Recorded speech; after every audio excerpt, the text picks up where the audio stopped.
In Ides Elysiae, I crossed paths with Cyrene and reconnected with Scrulum and Herta. They revealed that the world-bearing core flame must be secured in the world's next cycle, but Lygus would stand in our way.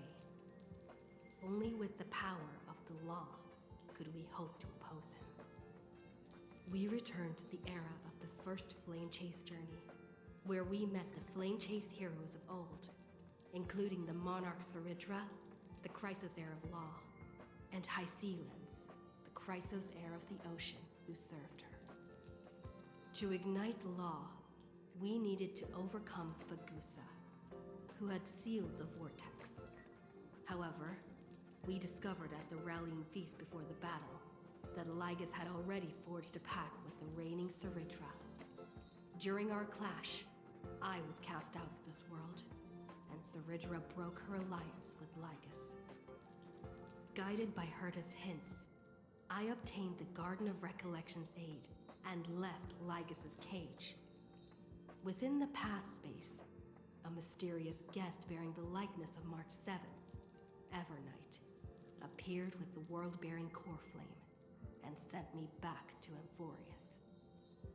While I was away, 1,000 years had passed in Amphorius. Amidst the desolation of Akma, Cyrene left behind memories of a long war between the Chrysos heirs and Lygus. Their sacrifices laid the groundwork for my return, and with it, the Era Nova. In the illusions of Styxia, the tales of Hycelens and the first Flame Chase journey were unveiled to me. Hycelens, who had been waiting in the ocean's depths, led me to the vortex. There, Lygus emerged, revealing his true identity. Genius Society Number 1, Xandar. Hycelens and I couldn't stand against Xandar alone, but the geniuses and Cyrene acted just in time, wielding the power of the Remembrance to drive him back. I successfully reversed the course of the Era Nova, delaying the birth of Iron Tomb. However, another force now seems to be stirring.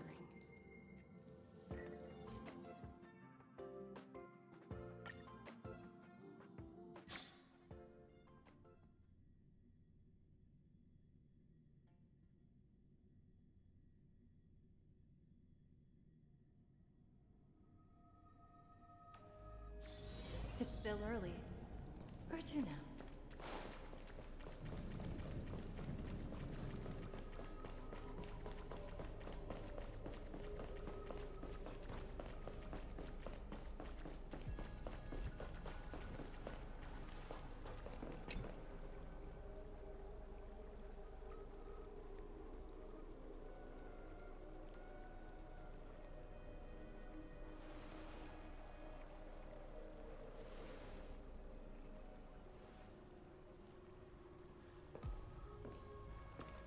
I'm finally here.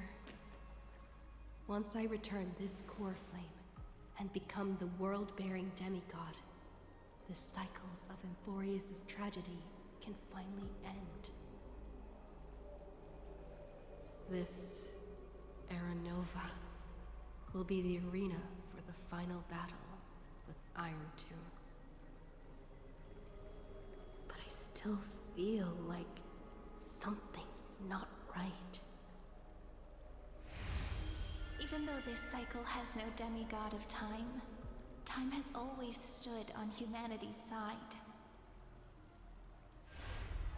Then, with this core flame blessed by the Remembrance, respond to their hopes and blaze a trail to the future. Weird. No one ever mentioned this. The core flame of time.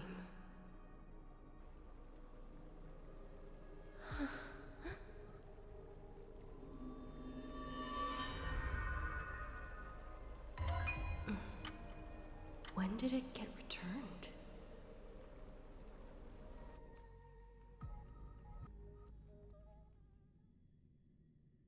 You used Memorial resist me. But did you not consider the possibility that the Remembrance and their children might have taken this opportunity to join the fray as well? Are you saying the Garden of Recollection is also getting involved in this unsavory mess? Oh, then I welcome them. If the Memo Keepers can disrupt your little experiment of destruction, I'll give them a standing ovation.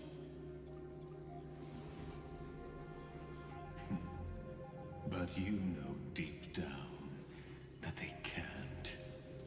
In fact, the Memo Snatchers will be more of a hindrance to you. The Memo Keepers covet Amphorius's secrets, just as they covet the knowledge of every genius. In the war between the eons, the Remembrance is never the erudition's ally. But they are certainly not an ally of the destruction either. Right now, following behind the Trailblaze, numerous cosmic powers have cast their sights on Amphorius. They all have vastly different philosophies, but the desire to survive will unite them against a common enemy. How can you be certain that these powers don't have their own end goals, waiting to seize an advantage in the war among the eons? The war has long begun, Screw'em. Four paths will push the cosmos to its end, and the destruction is only one of them. Polka saw these ripples, but had no way of stopping them. So she found in Device 9. Dr. Primitive also took action, but he chose the wrong allies. And now only wild animals keep him company. As for the two inorganic emperors, they could have ascended to the throne of destruction, but they were thwarted by the Eon's plots and became prisoners of the erudition instead. What's interesting is, while the second emperor had a body made of flesh and blood, he considered himself an inorganic being. Guess who was the one who influenced his thinking? We have no interest in chatting about the past with you. Logic, you are stalling, which means you feel trapped.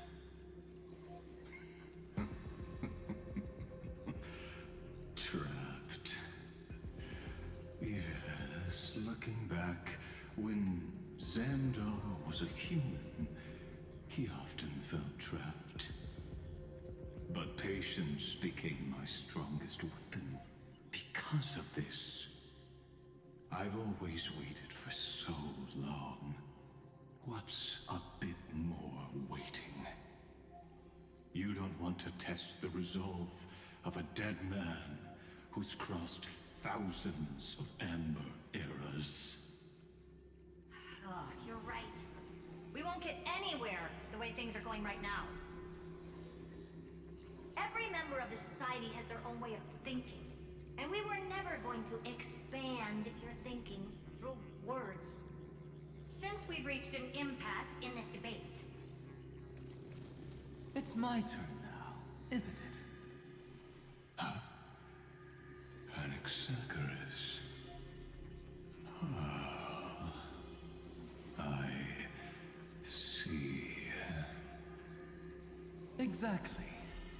The benefit of dealing with intelligent individuals is that there's no need to waste words. The answer is exactly as you think. Lupai Sealand's in. Let her join the final act. I'll transmute myself into a Philosopher's Stone and embed myself into the formula. And when the time comes, she needs to shatter me and scatter that stone's ashes into the ocean within the vortex. So what exactly does your formula do? Now that would spoil the climax, wouldn't it? I have 10,000 ways to torture an anti-Catheran. And in the flame chase journey that she experienced, the previous me already discovered the optimal solution. Just as that Titan made themselves at home in my brain, I can also fuse myself with your avatar through alchemy. I didn't know until I tried it, but this is simply brilliant. I can flip through a genius's databank like reading a book. Then, I will step onto the stage at the perfect moment and use the truth to end this long debate. And just as always, I'll leave the audience speechless. You waited in the data stream for hundreds of years. This universe is worth all that time that I invested. How absurd. But I can't help but admire it. You managed to avoid the watchful eye of the erudition and plan all of this within Amphorius. It seems that there was a slight oversight in my assessment of the experiment. Perhaps there was more than just one oversight. More than just one? I underestimated the Remembrance's methods. A third party is about to join our discussion. Still haven't noticed it. In the past few moments, we've all forgotten something, haven't we? Miss Irene disappeared. I thought no one would notice me if I just waited at a corner of the memory zone.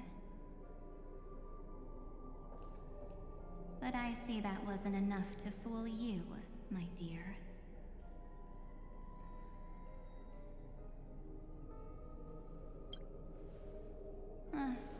Looks like you're no longer that surprised to see me, even though I am an uninvited guest. Only you can see me right now. I only exist in your cognition, so that way, other people can't interrupt us.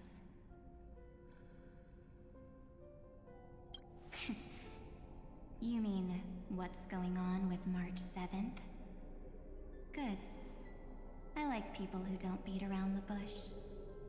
So, let's talk about the one thing you should know. Your friend March 7th is no more. Huh. It's just like what she predicted. The truth shook you. Just like she said it would. March 7th entered this world long before you and Dun Hung arrived at Amphorius. She embraced the path of remembrance to save you two, and burned away like a lone candle in the fog. And I am the shadow cast by her candlelight. I've been hiding within the cracks of time all these years. It isn't easy to deceive a genius, but I can do it. I'll now answer your other question, about who returned the core flame of time in this cycle. The answer is simple. No one ever did.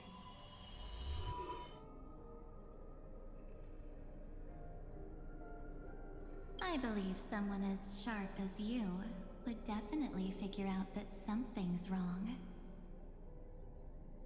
When the Era Nova fails to proceed, you will remember our initial meeting, and I'll be able to open the way for the remembrance and reach this place. Thank you for carrying this core flame all the way to the end of the world. I expected nothing less from March 7th's trusted friend. And now, I shall claim the divine authority of time. The divine authority isn't actually all that important. What's important is that I will use it to participate in the inner workings of this world. You already have a good idea of what the Aranova does, right? It initiates extrapolations for the next cycle, based on the World-Bearer's memories. This immutable experimental mechanism is the key to the genius's resistance against Iron Tomb. And now, I'll be lending it just a touch more help. Let me filter your memories. Keep the appropriate seeds, and discard the rest. That way, we'll be able to complete an Aranova that this world has never before seen. It won't take too long. You just need to step into the rain of sensation with me. I'll tell you who deserves to be forgotten, and who deserves to be remembered. With your memories as the base material, I will recreate the cause and effect of this world, and let a flawless Amphorius be born from the chaos. Isn't the fate of the entire cosmos hinged upon this fight? Then this is the best way to ensure everything works out. It will most certainly defeat the destruction, while composing an unforgettable chapter for the Trailblaze. Mere mortals, flawed individuals, failed heroes. People like them cannot nurture the world, and would only become memory impurities. Yet being forgotten is the normal state of life. The universe is like a wasteland, filled with rubbish, where occasional treasures lie undiscovered. Besides, that's what March 7th wanted. If a new life is to be born, its seed has to be dead. March 7th made a wish to me before she disappeared. Her only wish was for the Trailblaze's journey to continue, without an end. I'll definitely fulfill that small wish for her. Friend, what's going on? Your consciousness suddenly went so far away. I promise you that the Astral Express crew will definitely see each other again in that new world. So come, dear. Sink into the sea of oblivion and become my guest. So much time. Just the two of us. And guess what? You cannot refuse my invitation.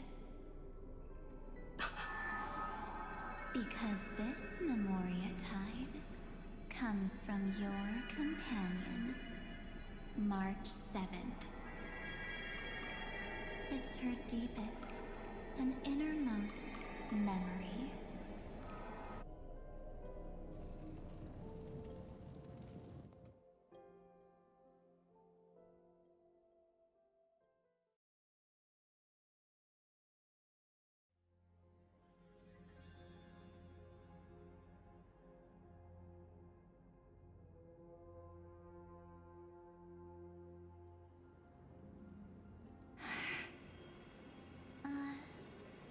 Well, I'm not actually all that surprised.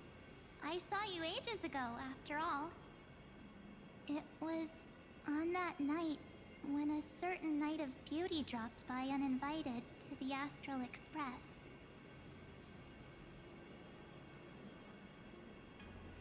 That was when you showed up. without even saying anything. Huh. I see.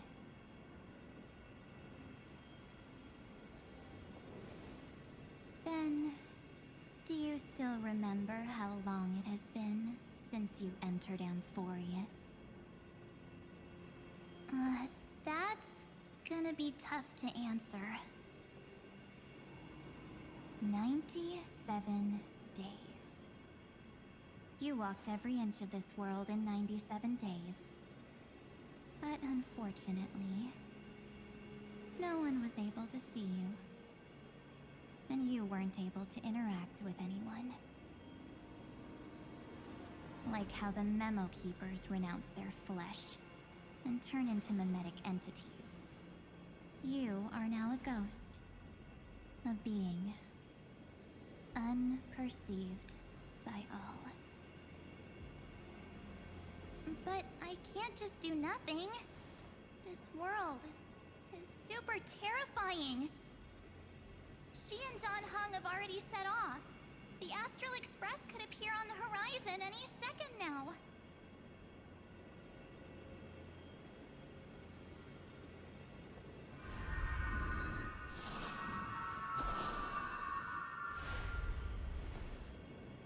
And they too will become this place's victims.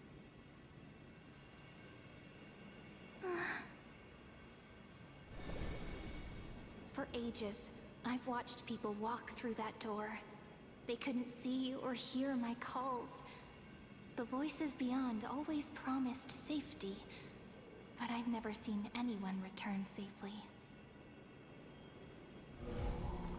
They are all humans who got lured into this place. But these people's memories were tampered with. That's not what happened with the Express crew. That's so cruel. Did the Memo Snatchers do that? I don't know. I only possess your memories. None of these people managed to break through the sky's seal. There's probably a dangerous reason as to why Amphorius had remained undiscovered for so long. Anyway, back to our initial topic. You gotta know something, right? We practically look like twins. Maybe you know a thing or two about my past? Or any hidden powers I might have? Please. Tell me what I need to do to protect them. Have you ever wondered what the word cost means before jumping into action? Cost? Shouldn't I be the one asking you that? Oh. You always hid in my memories.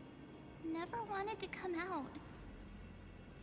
The only times you showed yourself were when I got into serious trouble. That's because you also don't want to get discovered by the Garden's observers.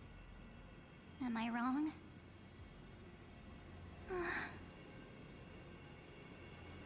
There's no one here except us. If you help me, then I'll help you.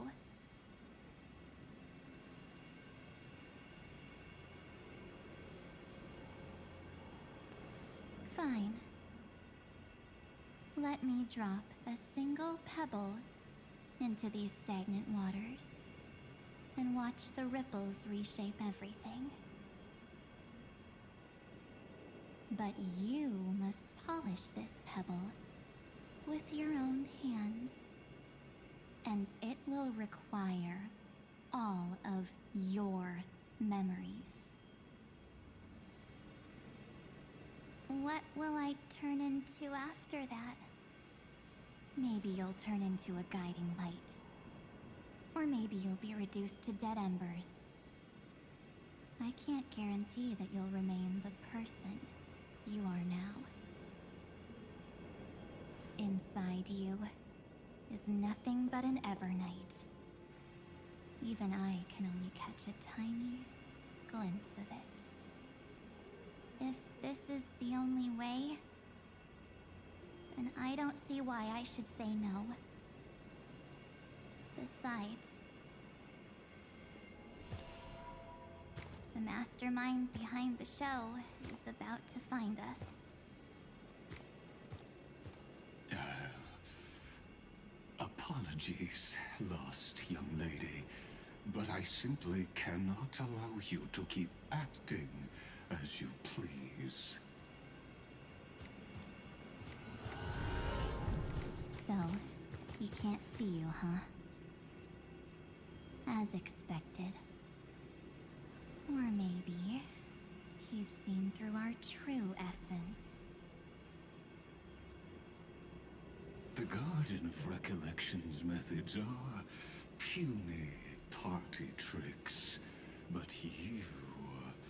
how did you overcome the ultimate protocol? Looks like we don't have time to keep talking this out. That's right. Some opportunities will never come again. Then, let's do it. Offer up all of my memories. Cast down this pebble, and let everything in this world Be swallowed by the torrents of oblivion.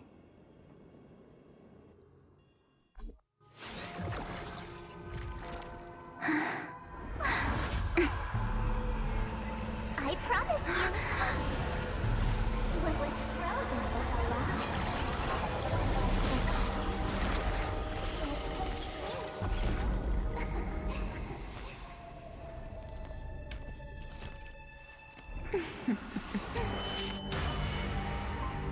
Now, let's bring the true Evernight to this world.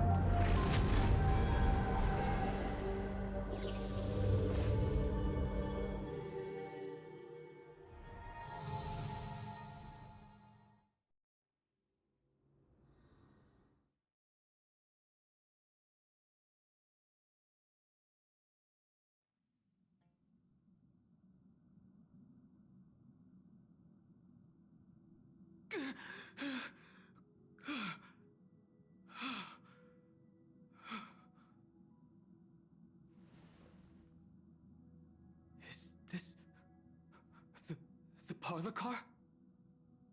Am I back already? But why don't I remember anything about my journey back? Something doesn't feel right. Think back to when she and I separated. It will take time to uncover the reason. Before then, if one of the Nameless is willing to stay and witness the fate of this world, or to push it along when necessary, it would be of great assistance. This is goodbye then, Lord Donhong. Thank you, Guard. I hope that all of you will be able to overcome this disaster. But I can't remember anything after that, no matter how hard I think. Where's Sunday? Did he not come back with you? He stayed with Madame Herta. They wanted to try using his tuning to help support the genius's thought hacking. Is that Himiko's voice? And Mr. Yang? Oh my. That was Herta's suggestion? It's hard to imagine she'd borrow the power of the harmony. No, it was Sunday's suggestion. Herta initially refused. But she changed her mind after Xandar's identity was revealed.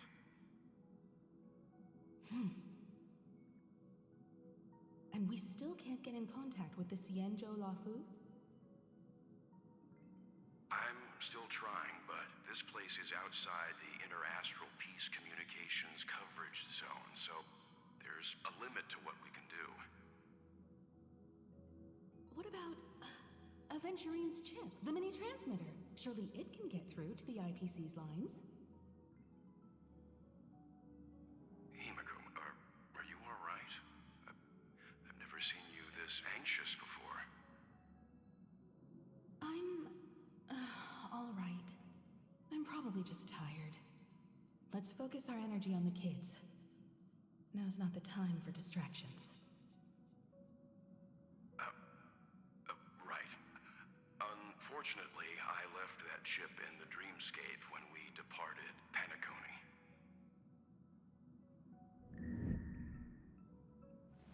Am I dreaming? The parlor car feels so strange. Are the voices coming from the passenger cabin?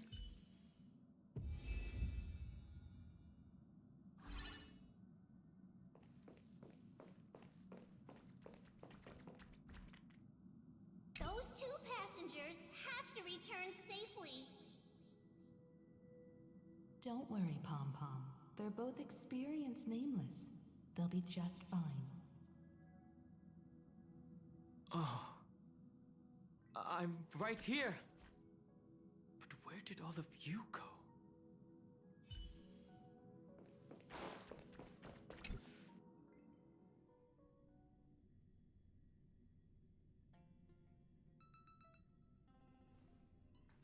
It's hard to believe that their car is still floating in the vacuum of space. That's why the Express wasn't able to receive any landing signal. It's likely that the two missing nameless, like March 7th, also came under the influence of the Path of Remembrance, and only their minds entered Amphorius. We can analyze all we want, but the real question is, what can we do right now? I was just about to get there, Miss Himiko. Right now, Amphorius' memory zone is extraordinarily full. I can also take this opportunity to enter the world and seize as much of an advantage for the Astral Express as possible before the other memo keepers arrive. For example, I can light a beacon in the memory zone for the Trailblazer and Don Hong to follow back home.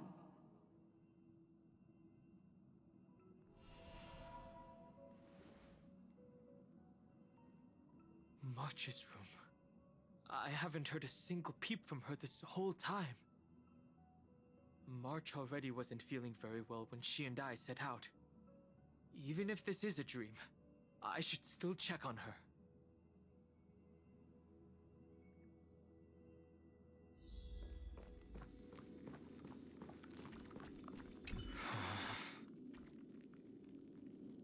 No, that's not polite.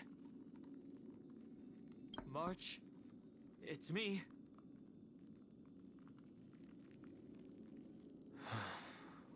Well, there's no other choice. Sorry, March.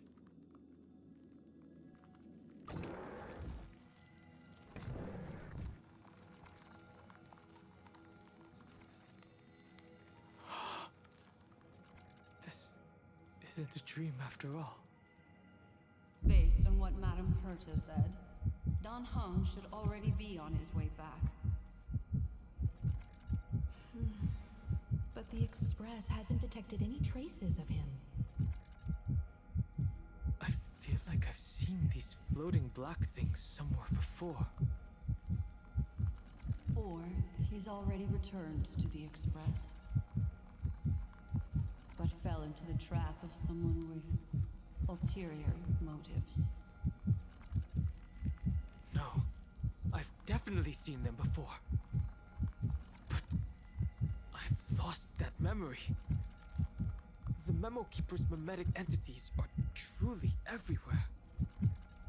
Don't worry. Normal Memo Keepers can't do anything to that little dragon. As long as he's awake enough, he'll find a way out. All he needs is a little concentration, patience, and resolve. Hearing you say that makes me feel much better. Don Hung has all of the qualities you mentioned. I don't know what your intentions are. But as the guard of the Astral Express, I must ask. Any suspicious and uninvited guests to leave.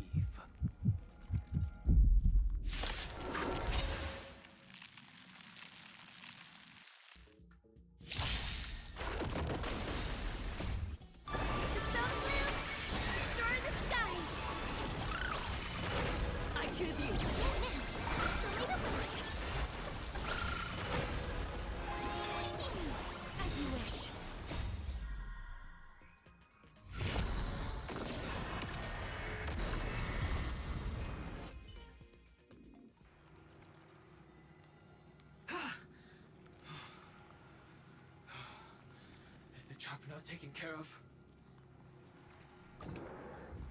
Don Hung! Miss Himiko, I'm back.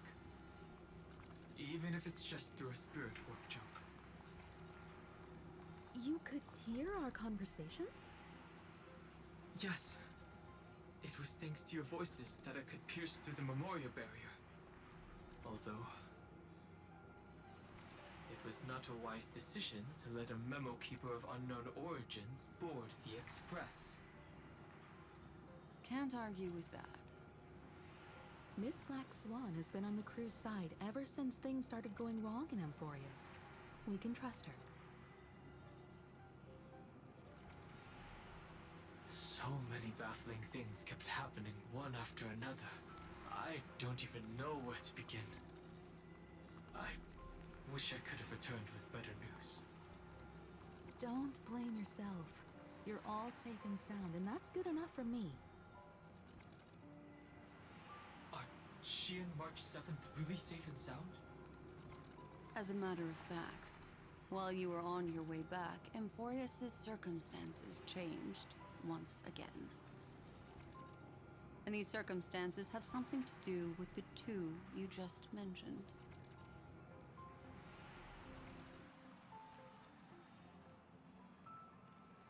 Are you saying that she has been kidnapped by an unidentified Remembrance Path Strider?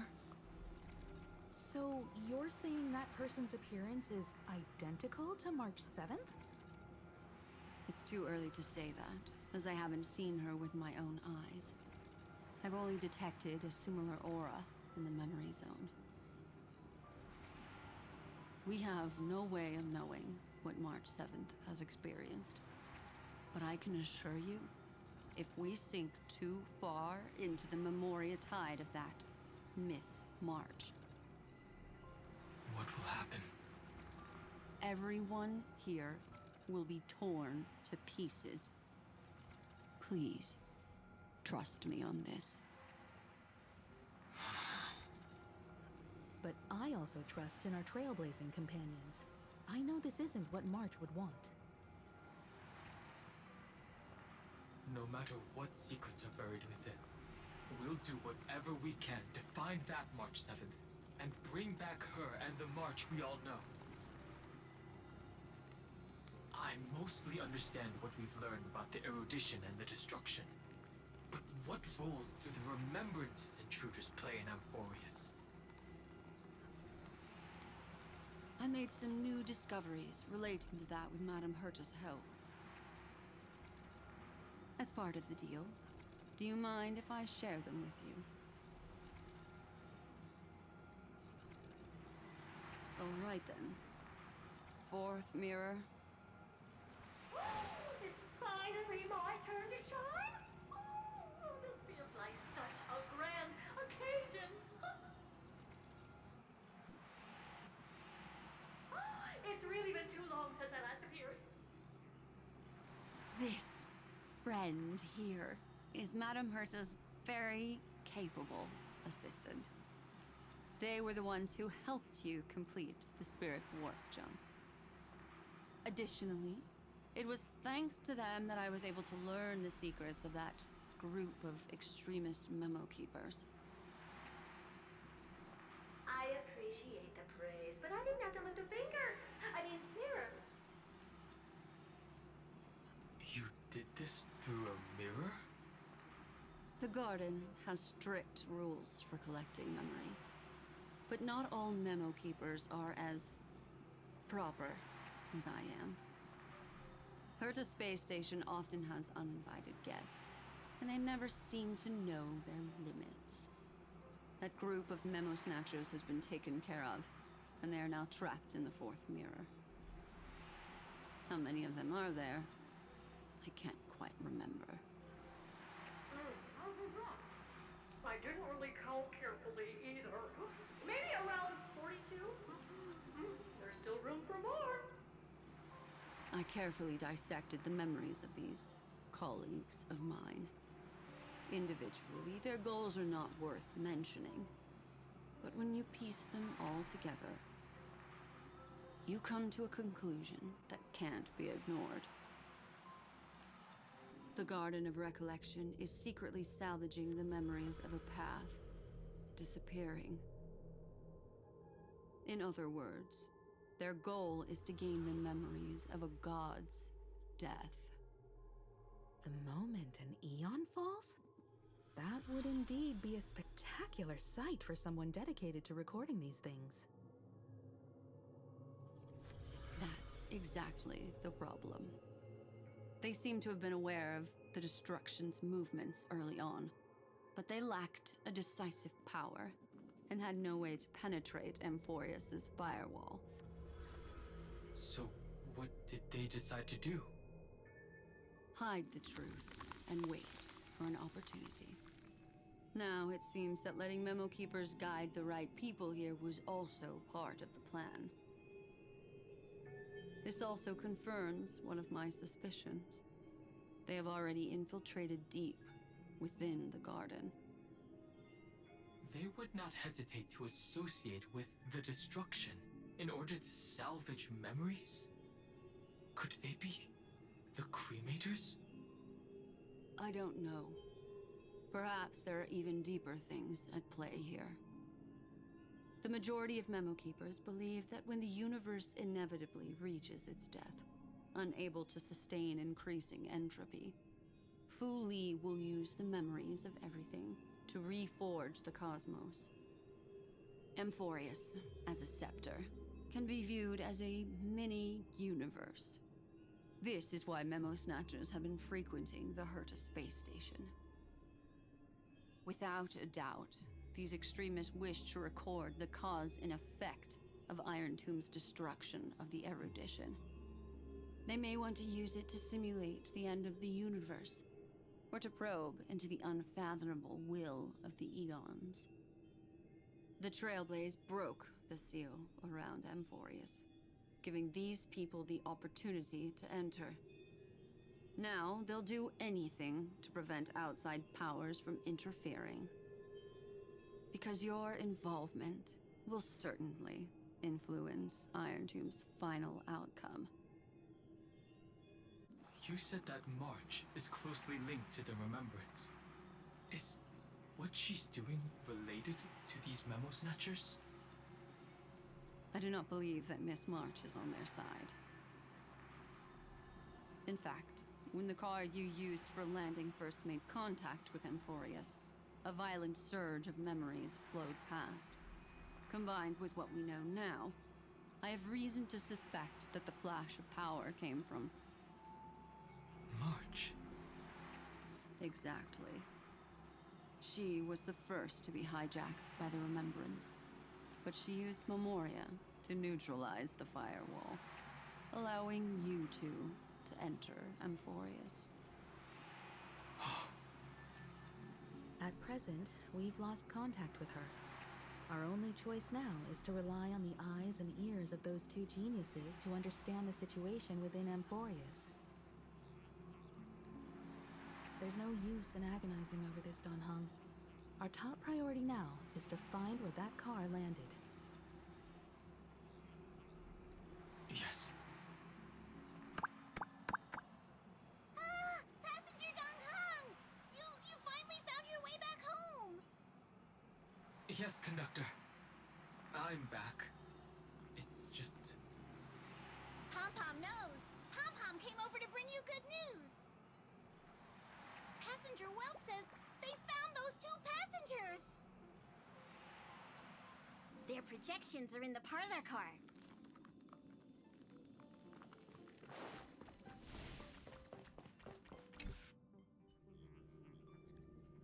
Welt.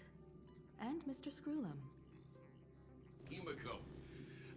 You seem to be feeling much better now. And Dan Hung.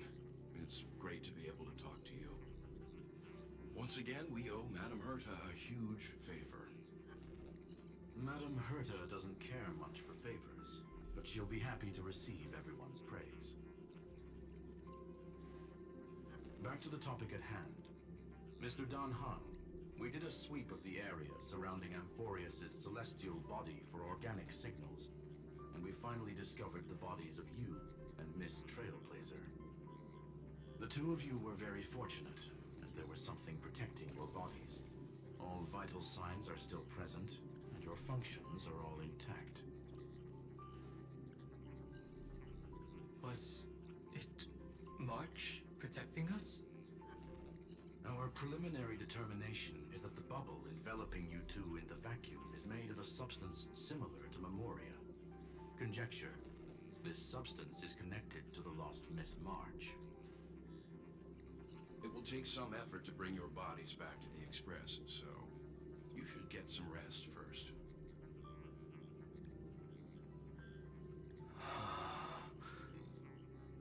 Have we completely lost contact with the inside of Amphorius? There have been several unforeseen circumstances. We broke through Lygas's firewall after the law was amended. But now Amphorius is enveloped by the fierce path of remembrance, once again cutting off all channels of communication for outsiders. So we have no way of contacting her. If we take into account the difference in the flow of time, every minute we delay here could be a year of waiting for her. Don Hung, what are you thinking? If it was March who helped us get past the firewall initially, then does that mean only she and I have the travel permit for Amphorius right now? That is a logical inference, Mr. Dan Hung.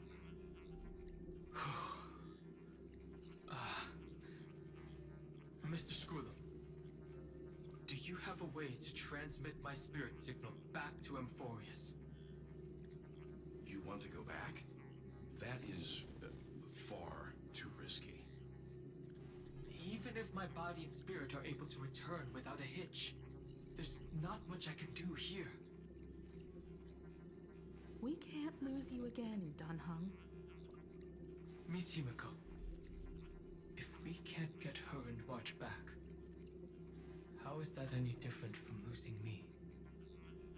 You're right. I should have known you'd say something like that. Well, I suppose there's no point in trying to dissuade you.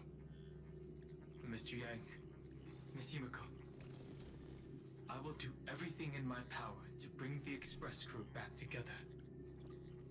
No one will be left behind.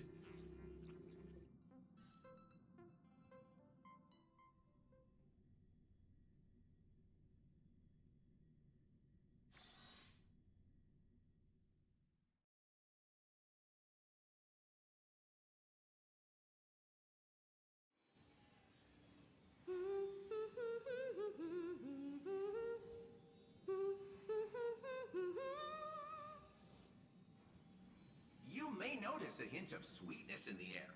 That would be the fragrance of the 7-colored bath salts from Marmorial Palace. A truly splendid journey, if I may say so. With the Era Nova now complete, you have granted the hero the perfect conclusion.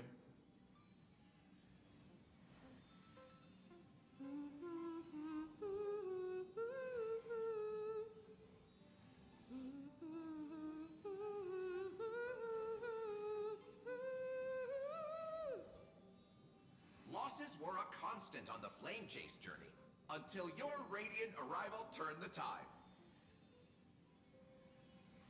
Lord Ravager, Iron Tomb, ha! Mere playthings in the hands of the Trailblazer. The cosmos is safe once more because...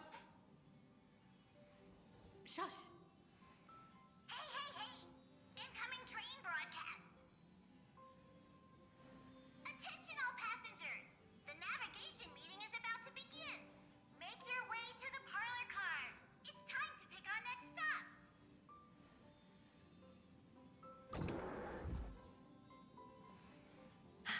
Perfect timing. Let's head to the meeting. I'm wide awake and feeling great.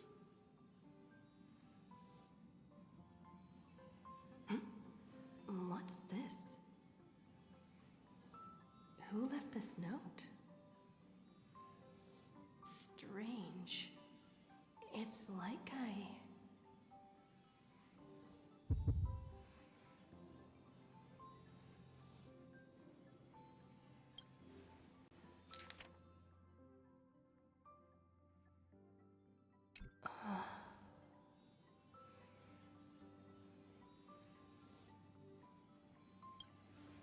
March. When did she leave this here? I didn't hear a thing. Whatever. I'll go ask her myself. There's a new painting here. All I did was take a bath. How did so many surprises pop up?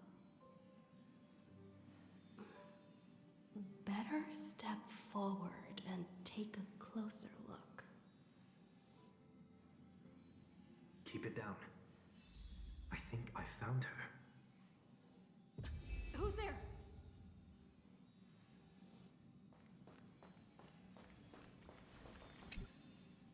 What's this?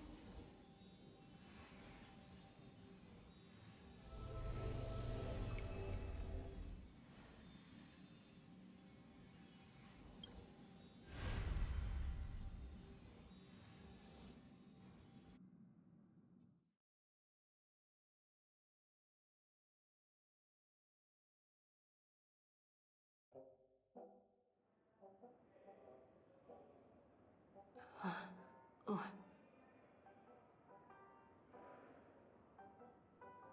Is this the Reverie Hotel?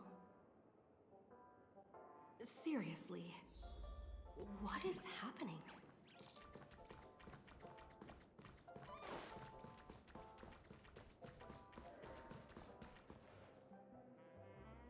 There you are! What took you so long? Hurry up! The navigation meeting is about to start! Navigation meeting? In Penacony? Come on over. It's time to choose our next destination.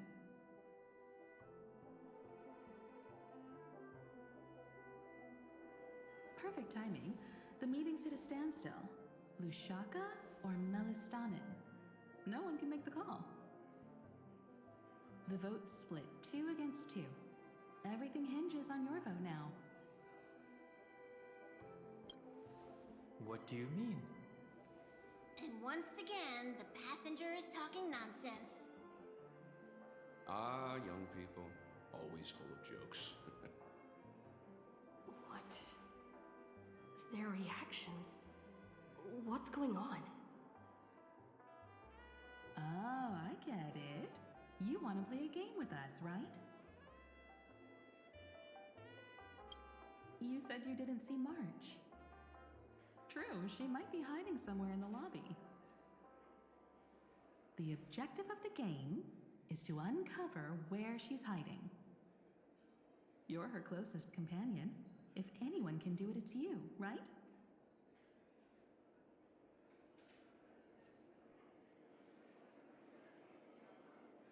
Is March 7th playing hide and seek with me?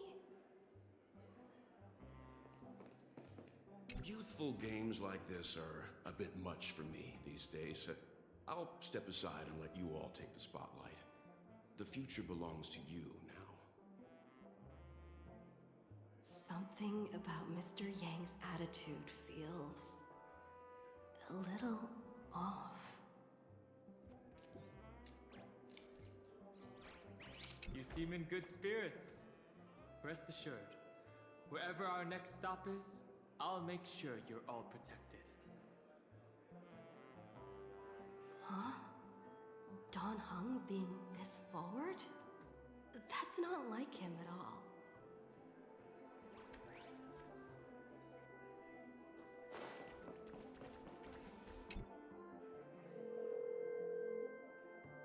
Weird. Did I even make a call?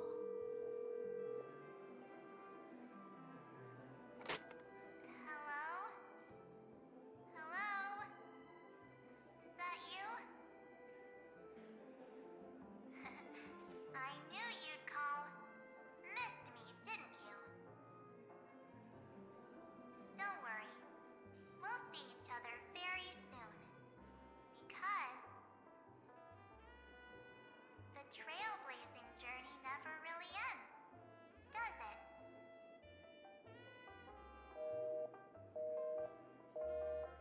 March. That's not her. Don't fall for it.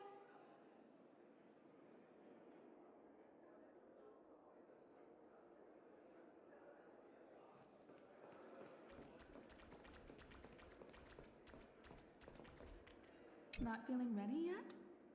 How about a cup of my special coffee blend to calm your nerves? Everyone says great things about it. Wait. Everyone is saying great things about Himiko's coffee? Yeah, sure. Lying liars.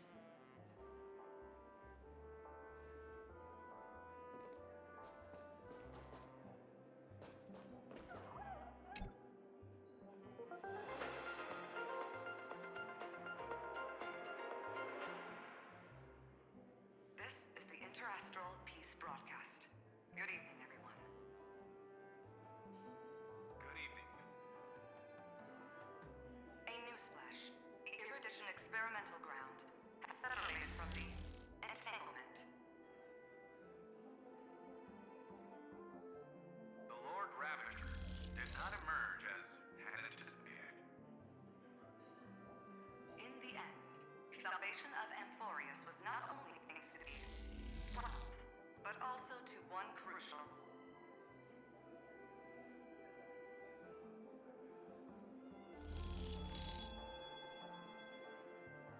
It won't be easy. I know. But you've got this. Find your way back. Find yourself.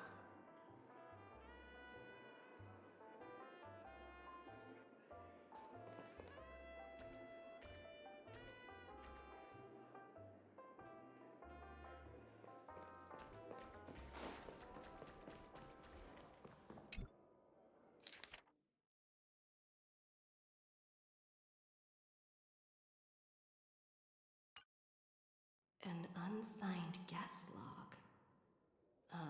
Can you really call that a log? Wait a second. Why am I looking for March 7th in the guest book?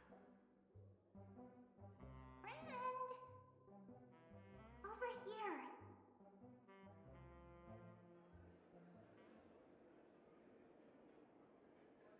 March 7th isn't here. Faint, fleeting voices are speaking to me. But where are they coming from?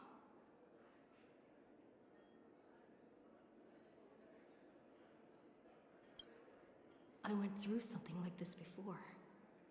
Back in Paniconi. Not even Lygas's prison could hold me. I found my way out. Keep it together. I know I can do this.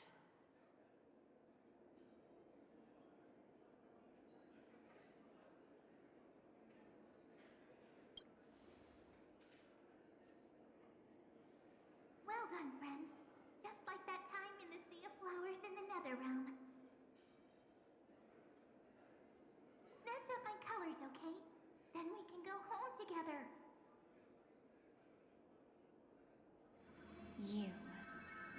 You're trying to tamper with the remembrance, too. Too bad. You're no match for me. Did you find her? No. It's a futile game, isn't it? In truth, you don't have to go to such lengths to find March 7th. Because in this memory zone, March is everywhere. We're protecting March 7th's wish. You... you seriously can't sense it? She doesn't want to say goodbye to the Trailblaze. She wants to keep traveling together. Forever and ever. We are her memo sprites. For the sake of her wish, we must give it our all. Finally, the timing is just right. A thrilling damsel in distress rescue.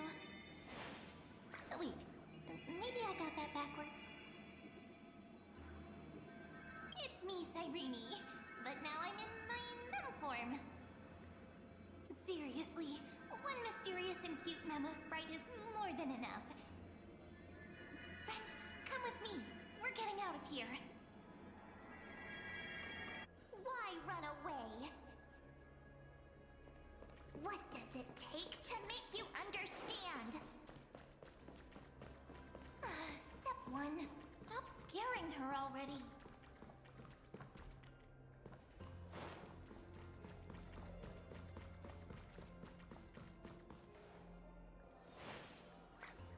In this form, I'm way more suited for the memory zone. I'm totally in my element. Grab my hand. Let's hide away in the deepest corner of your memories. Lift the curtain of memory. And stir up ripples of past reverie.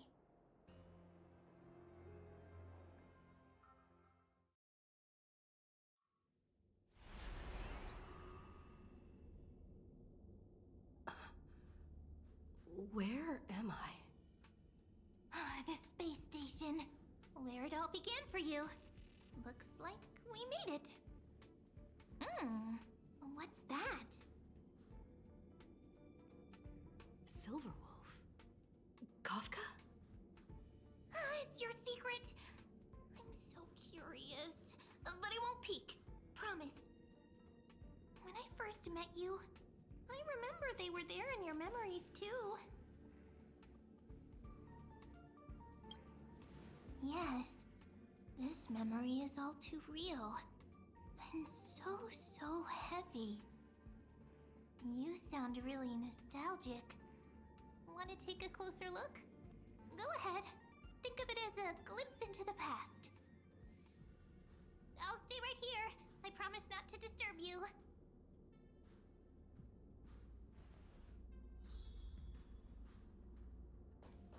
We'll stay hidden here for now. If you want to wander, don't go too far from me.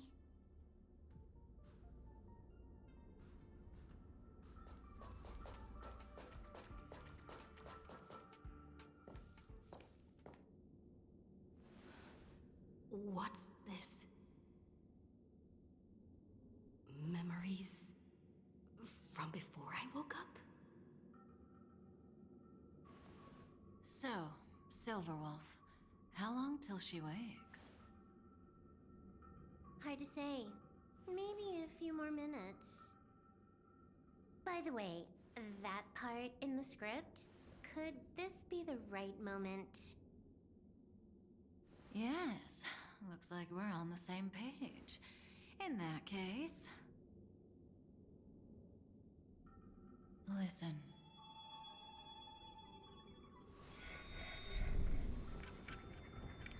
Remember these words, then forget them.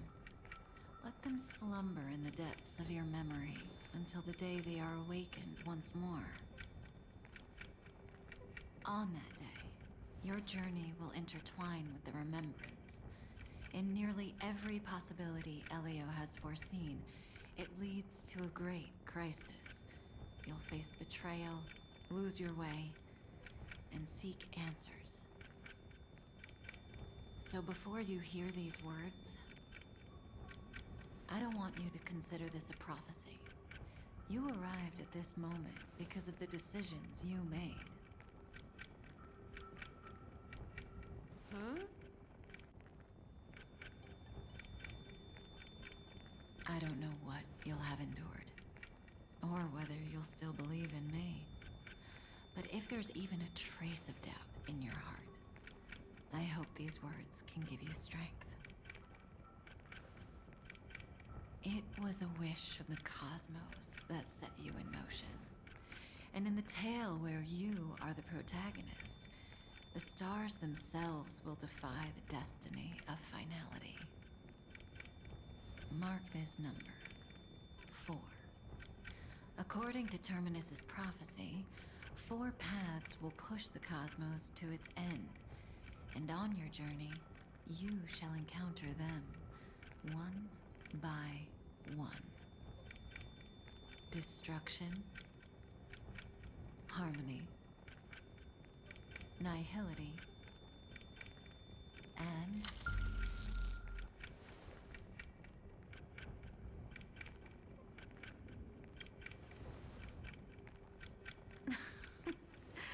easy now. Trust what you remember. The 4th path has yet to fully reveal their face. And that's why the journey's worth it. Even in a predetermined script, there's room for us to mold possibilities into shapes we prefer. So listen. Take this guiding principle, then forget it. Let your own will be what expands your journey through life. As in the past, even while achieving so much, you never let go of your pursuit of freedom.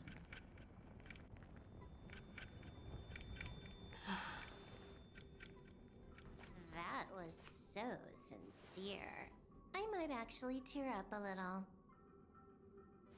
Now we all live within the script, but adding a little color to the lines has never been forbidden. Are you going to say more about those branching storylines?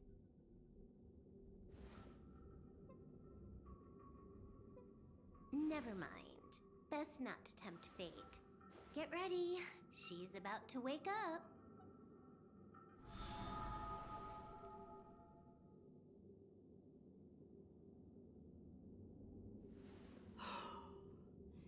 Come back to yourself. Kafka said that when my link to the remembrance deepens, this memory will resurface exactly when it needs to. And an inevitable crisis will surely follow. But even a Stellaron hunter can't fully grasp the trailblazing journey. Just as I thought. It all begins with March 7th, doesn't it? Even if the Express had never arrived at Amphorius, her secret would have come to light eventually.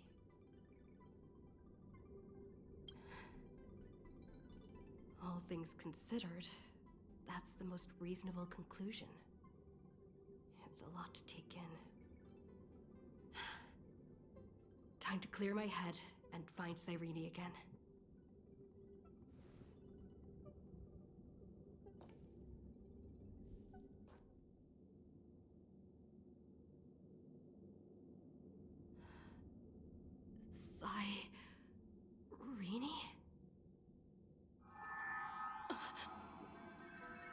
It's a breakthrough! A breakthrough! How could that little pink girl possibly beat us? Little one, you really don't know how to behave, do you? You were meant to stay in those beautiful memories and wait for all the disasters to pass. Oh, triple-faced soul. Cast your light upon us. Let no darkness remain concealed. Sunday? Raise your hands high and embrace this boundless light.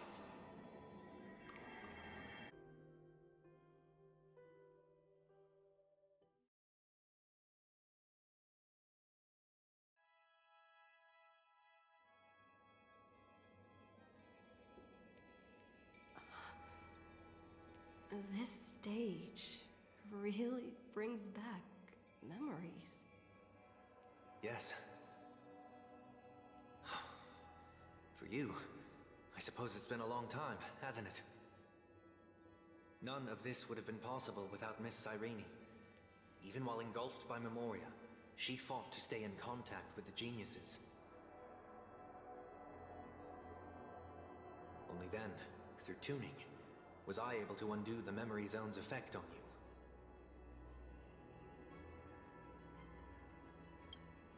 Step onto the stage first. Ms. March will come for us soon, and she won't be alone. Those memo sprites will follow. We need to prepare early. Only then can we get you out safely, and go back for Cyrene and March 7th. Please, be careful. Amphorius is being overwhelmed by an unusually violent Memoria tide. I'll do all I can, but even that might not be enough. Black and pink. Two memories twisted together. Time is precious. Let's pick up the pace.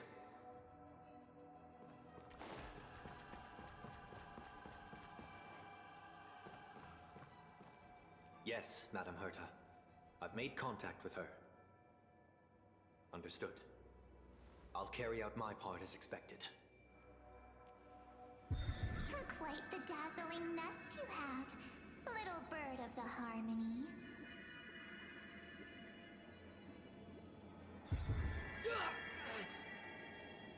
Your grasp of Memoria is unexpectedly profound, but playtime's over.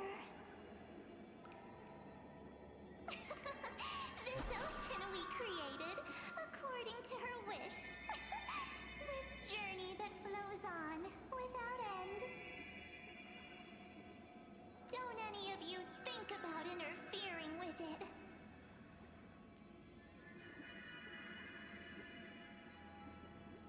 She's coming.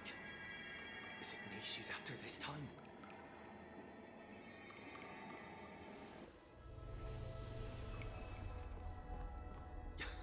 There's no time to regroup. I've prepared an alternate escape route. Wake from your slumber and return to reality. Come on. I'll bring you out.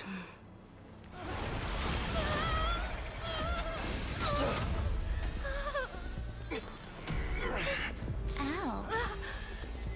Self-righteous past rider of the Harmony. You think you can do that? Next time, get a memo keeper instead.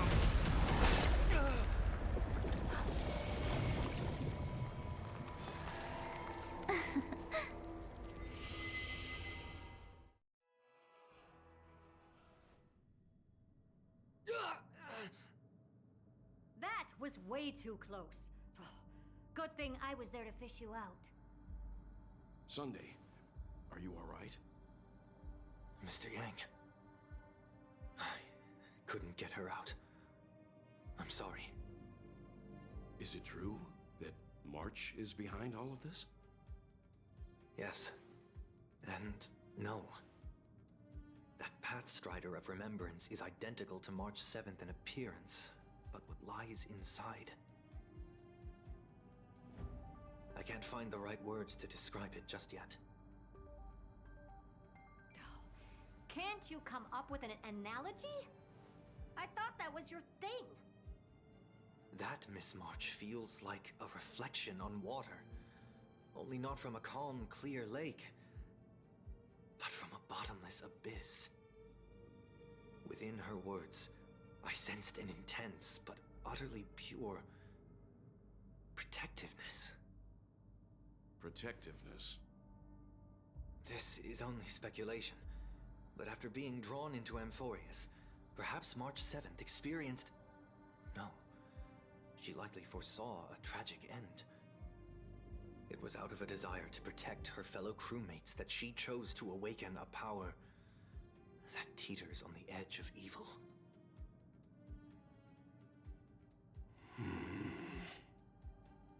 Well, on the bright side, at least March 7th won't have to face any danger again. After that battle, I'm afraid I'll no longer be able to join the fight through tuning. So... has Miss Black Swan's progress remained on track?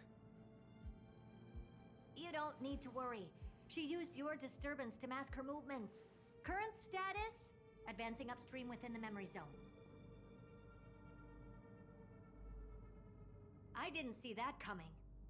The Memo Keeper is pretty courageous, choosing to defy the rules and take matters into her own hands. This means she's chosen to stand against the Garden of Recollection.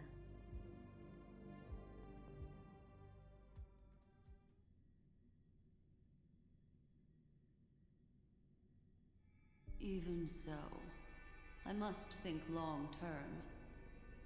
I wanted to hide in the shadows to avoid direct conflict. But why is it so quiet here? The air is thick with memoria, yet it's so chaotic, like broken memories all mixed together. Memo Snatchers should be swarming into Amphorius. I was expecting this place to be very lively.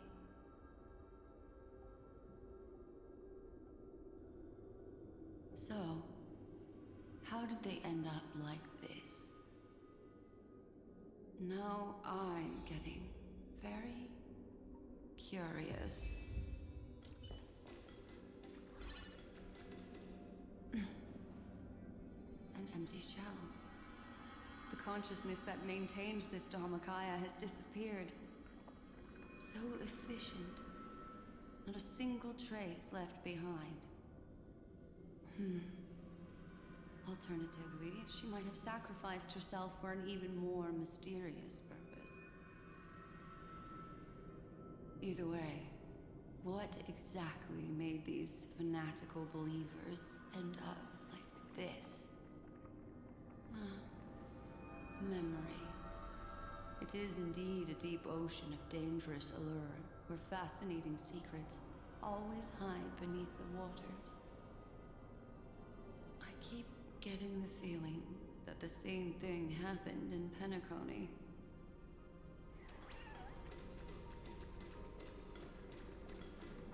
Get ready. We're about to head off. Is it really gonna be okay? That world's surrounded by a massive chaotic material. That white band of light has already foiled our plans multiple times. Don't worry. After the pink girl from the Astral Express broke into Amphorius, that obstructive force preventing the garden from entry disappeared. That's the trailblazing nameless for ya. A huge help. What are you so happy for? Aren't things gonna get messier with more irrelevant people turning up?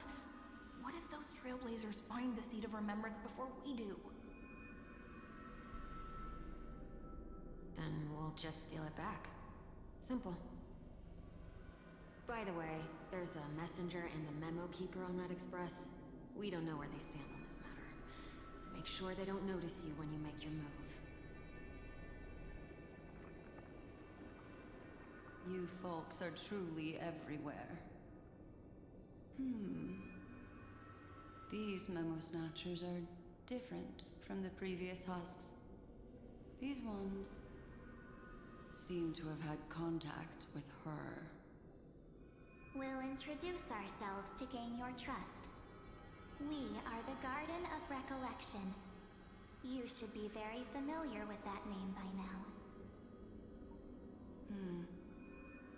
This memory ends so abruptly, as if a shapeless hand snuffed out its candlelight. It appears the secrets ahead are even murkier than I imagined.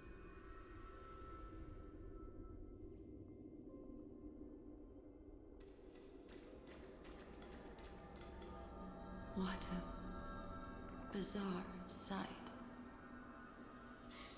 It's spinning out of control! Everything's out of control! Why did no one tell us? That girl is the Memo Keeper's nemesis! Is she talking about March 7th? That Evernight, those black memo sprites, they swallowed everything! Those who came here first, all drowned. Not even a trace of their consciousness was left behind! I wish I'd never come here. I don't want anything to do with Emphorius anymore. Please! I'm begging you! Don't come near me! No! No!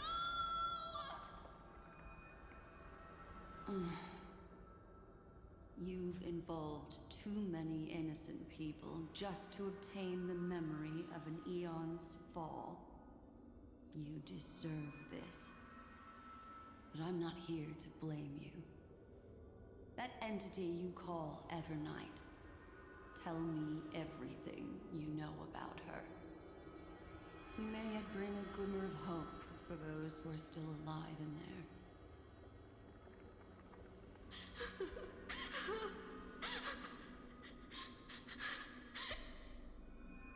Eden, a blessed insight! Huh?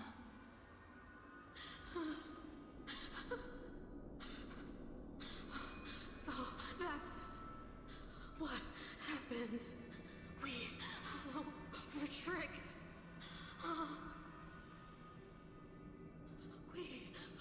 We are the sacrifice. The garden used us. The pure child of Anasrava abandoned us.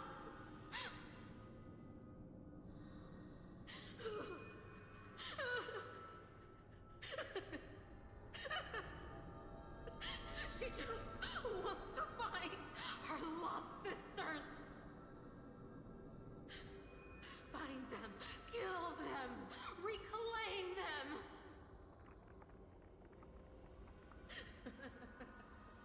If a new life is to be born, its seed has to be dead. Dead, dead, dead, dead. Dead, dead, dead. Dead, dead, dead, dead. Dead, dead, dead, dead, dead.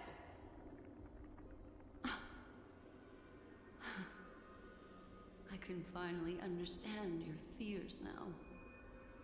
Thank you for the information. It was very valuable. I'll take your remaining consciousness out of here as a gesture of thanks. It'll serve as both protection and a punishment. You'll reunite with your peers in a genius's mirror, where you can reflect long and hard on your past actions. Well, provided that I can survive my encounter with her.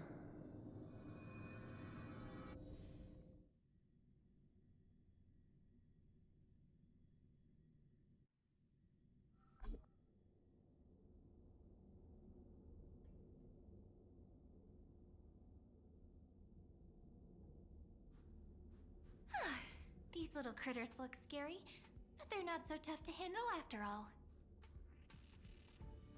Though the surging Memoria tide swept my friend away, I must return to her side before Miss Evernight succeeds.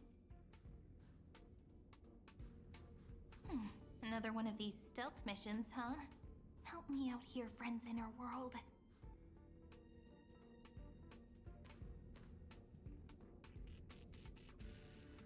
A scorching and dangerous aura. This power shares the same origin as Finan. And then there's that enigmatic, bottomless aura that seems to jolt awake at midnight. Must be Miss Evernight. Better steer clear of her. There's a beam of light over there. Full of energy, yet uncontrollable. More familiar than the others. As if it's coming from someone close by. Could it be... my friend? Maybe it's the Stellaron she mentioned. Memories of the Stellaron are flowing deep within the Memoria tide. Let's go there to find my friend.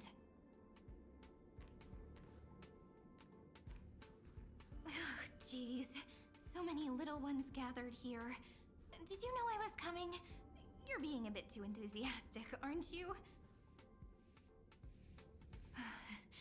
Thankfully, her presence hasn't weakened. I feel like I'm getting a bit closer. Huh? They're guarding something. Is that my friend's photo stone? What's it doing here? These memo sprites are completely still. It's as if they're drawn to this thing.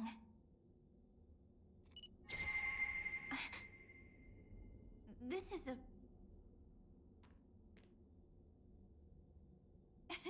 even cuter memo sprite. No wonder the photo stone can't store more memories. Have you been hiding in there all along? Find my travel companions. What? How could that mean? My companions. Are you March 7th?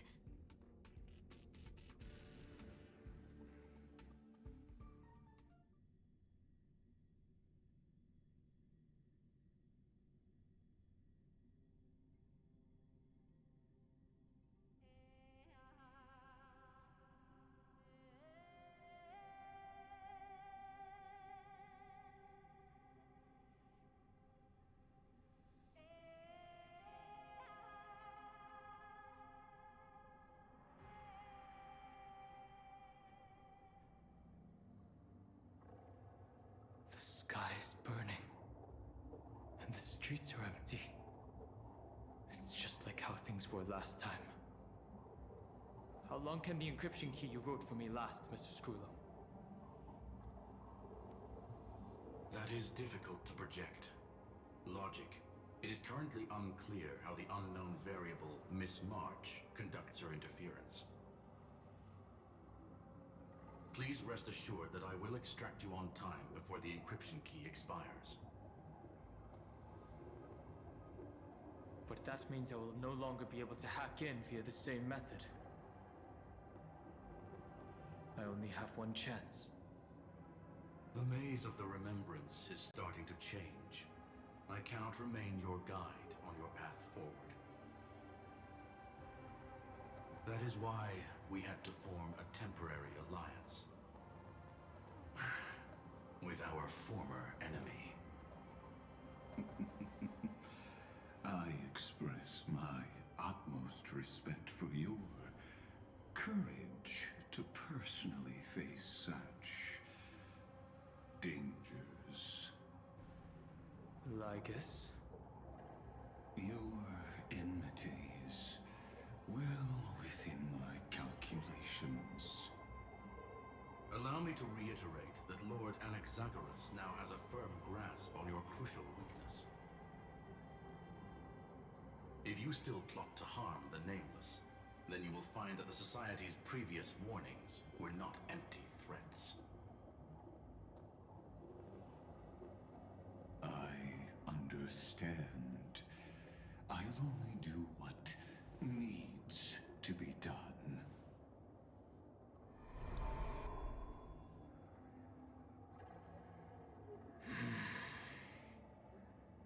I never imagined that I'd one day walk alongside a genius who offered himself to the destruction.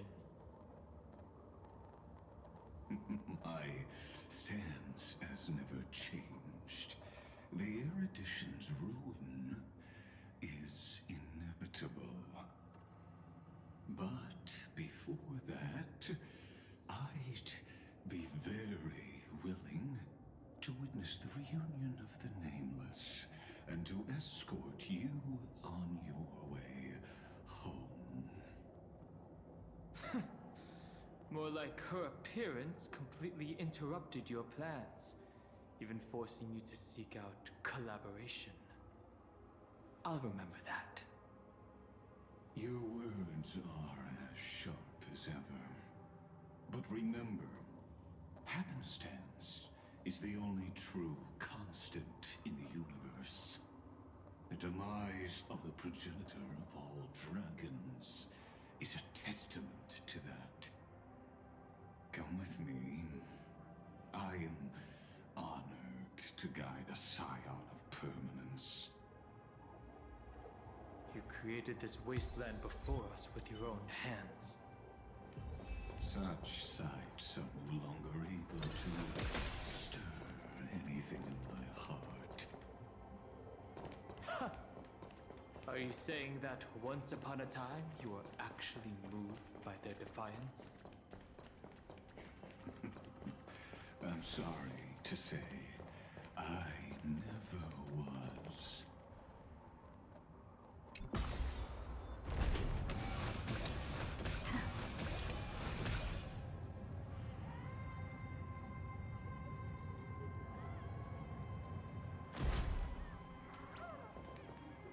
These memo sprites. Is it her? The mimetic entities of the Remembrance are everywhere. That lady wove a giant web in my blind spot.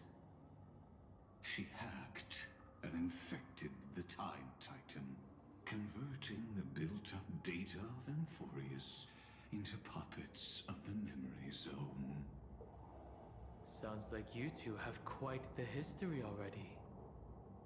Any variables that desire to influence the experiment deserve my attention. But you never mentioned her before. Could even a genius of the erudition get his brains hacked? Lord Donhong, I'm simply stating a fact. That lady is also a threat to you. A threat that you cannot afford to ignore. She snuffed out the Remembrance without any effort and left nothing behind. Her actions were so determined, as if she had an unquenchable hatred against that path. Contradictions are often the keys to the truth. Lady March 7th's past is a bottomless darkness. And? Do you expect me to join forces with you because of that? All I need to know is that she has something to do with March 7th's past. Fine. I am only giving you a possibility for you to ponder. The choice is still in your hands. A heavy past is like an everlasting night. As to what kinds of sins lurk within, you should know that better than I do, former Vidyadhara High Elder. Yes, I indeed know how to face the past better than you do, first genius. I have no intention of refuting that. Let us keep going, Lord Don Han.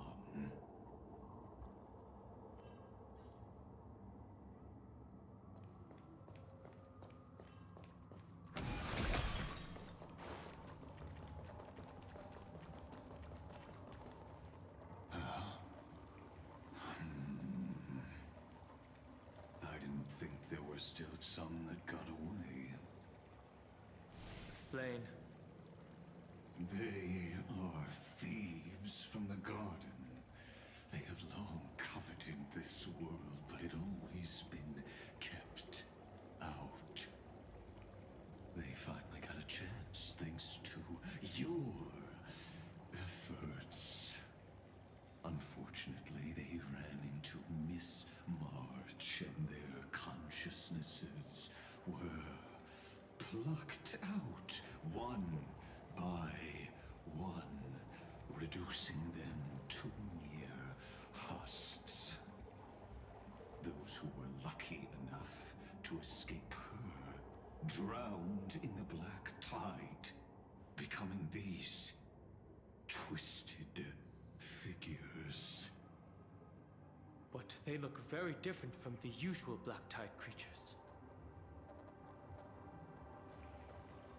The reason has to do with our destination. Let us deal with the threats before us first. Then I'll reveal the answer to you. You really have no intention of fighting, do you?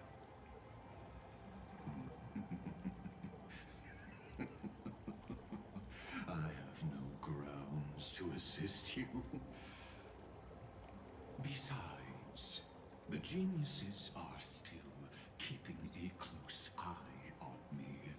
I would hate for anything I do to be misconstrued as provocation against you. Never mind. Let me clear the way.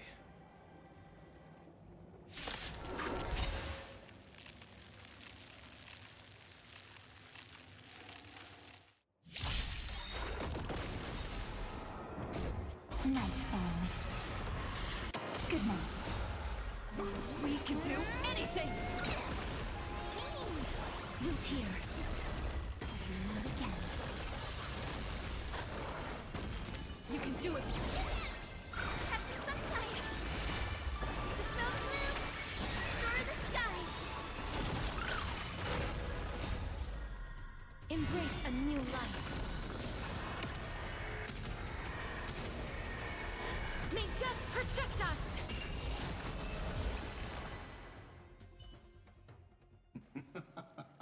What splendid spearmanship. Truly remarkable. Let's get back on our previous topic. These memo snatchers attempted to infiltrate the breeding ground of the Black Tide to steal Iron Tomb's memories. That sounds like a surefire way of destroying themselves. Well, our views differ on that. They had a chance to reach the truth precisely because they did not fear death. That futile world-bearer turned himself into a seal in this cycle, attempting to suppress the Black Tide's spread. His golden blood soaked into the ocean tides and covered the earth, etching the scar of destruction into this world. And that scar shall point the way forward for you. Erudition, destruction, remembrance. When the three paths cross once again, Amphorius shall face a most magnificent end.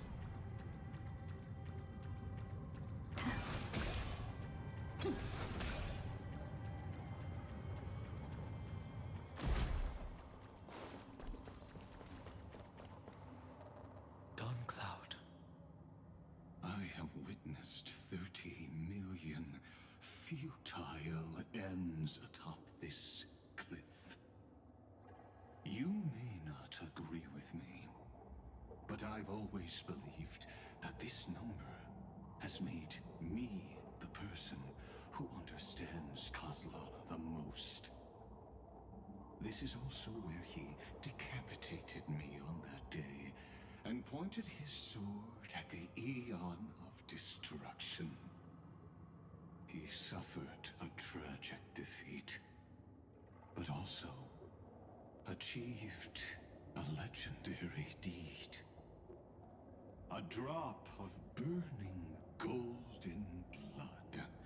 The blood that will cleanse the world. Dripped from the god's wound. Nanook? Fiden managed to hurt them? Yes. It melded into Kozlana's body, becoming the Destruction's final blessing. If you wish to dispel the fog and find that March 7th, then go and awaken his fury. She hides in the crevices of time, in the most concealed corner of Amphorius.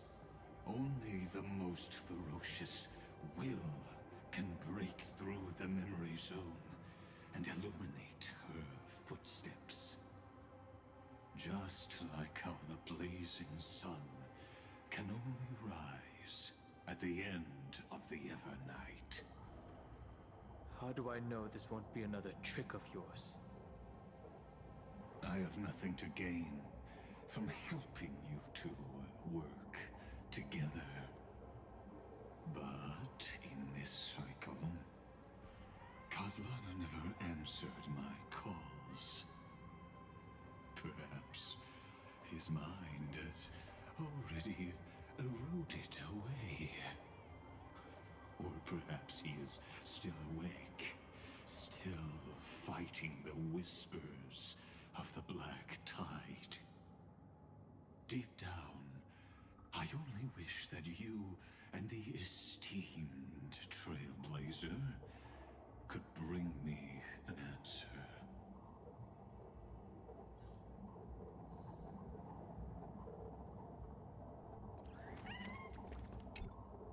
Is there really no other way? How long has it been for you? Kozlana. Finen. I'm back. What? The moment you took the world upon your shoulders without hesitation, you lost the chance to ever be yourself. Duty does not drive you to wield your blade, but hate. Behind that hatred, you seem to desire the destruction of the self. Losses are a constant on the Flame Chase journey. What you stand to lose weighs far heavier than life itself. It is because you suffer that you are so much stronger than any ordinary person.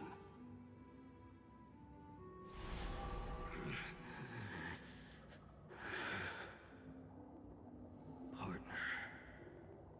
And Dun Hung. You still remember us? Those two names are like brands. Then I'll tell you that those two names only appeared for a blink of an eye in your long journey.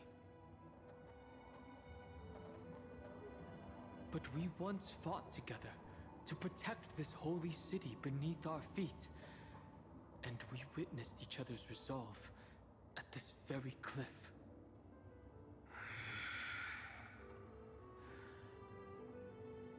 I have forgotten Everything. Except the belief I had when I set off. Even this body is as alien to me as your words. All I know is that I must imprison the destruction that swallows all. What if I tell you that we're here for the same thing? Look at what this world has become. You know what it's waiting for. Even if you've forgotten everything, I still believe that you'll make the right choice, like you did in the past.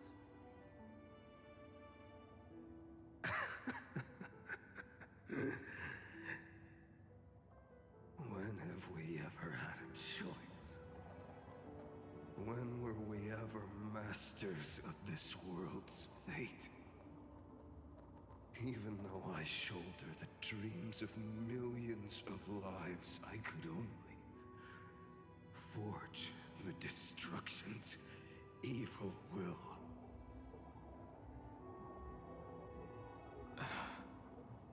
No. Everyone I know is dead.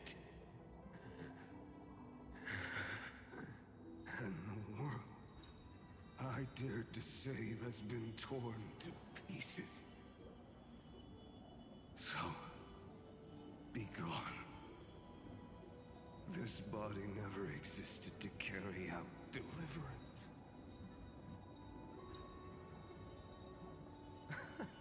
There's no need to be so serious. Sorry, I had a really long nap and all the bad memories woke up first. Long time no see, partner. Well, it was only a very brief farewell for me. We once walked side by side and trusted each other to watch our backs. That memory will never fade away, even if all else does. And because it was so precious and hidden so deep in my heart, it needed more time to wake up. Trailblazing? What an interesting concept. Surely on your worlds, that is also a titan revered by the masses. There is no need to further confirm your resolve. Today, we inherit the duty of the gods, safeguarding the inhabitants of Amphorius. Stand with me, and become heroes!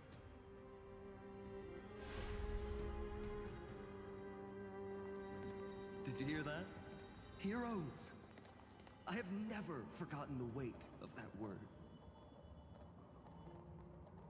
Even though I am no longer a hero. And the only thing remaining in me is the boundless flames of wrath. But lighting a fire can also illuminate the path ahead. Everyone I know is dead. And the world I dared to save has been torn to pieces.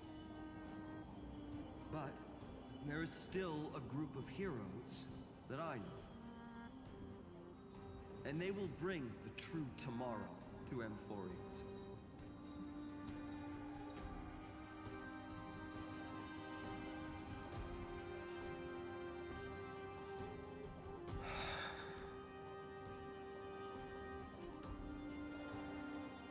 This body never existed to carry out deliverance. It only ever burned for world-bearing.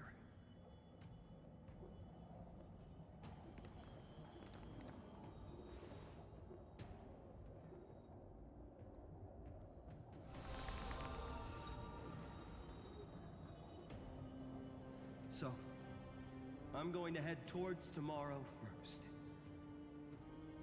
Don't make me wait too long, Donna. Partner. Deal. What if we were born from the destruction? There is no need to question your heart. No need to crave victory. If I am born to be a vessel of sin, then I shall roar at evil and trailblaze a dawn for future generations to come.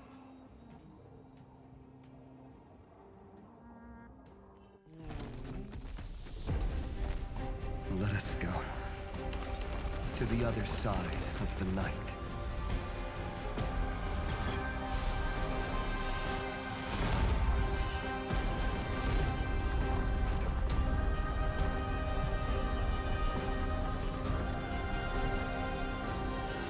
You know that the dawn is there, and the blazing sun destined to rise.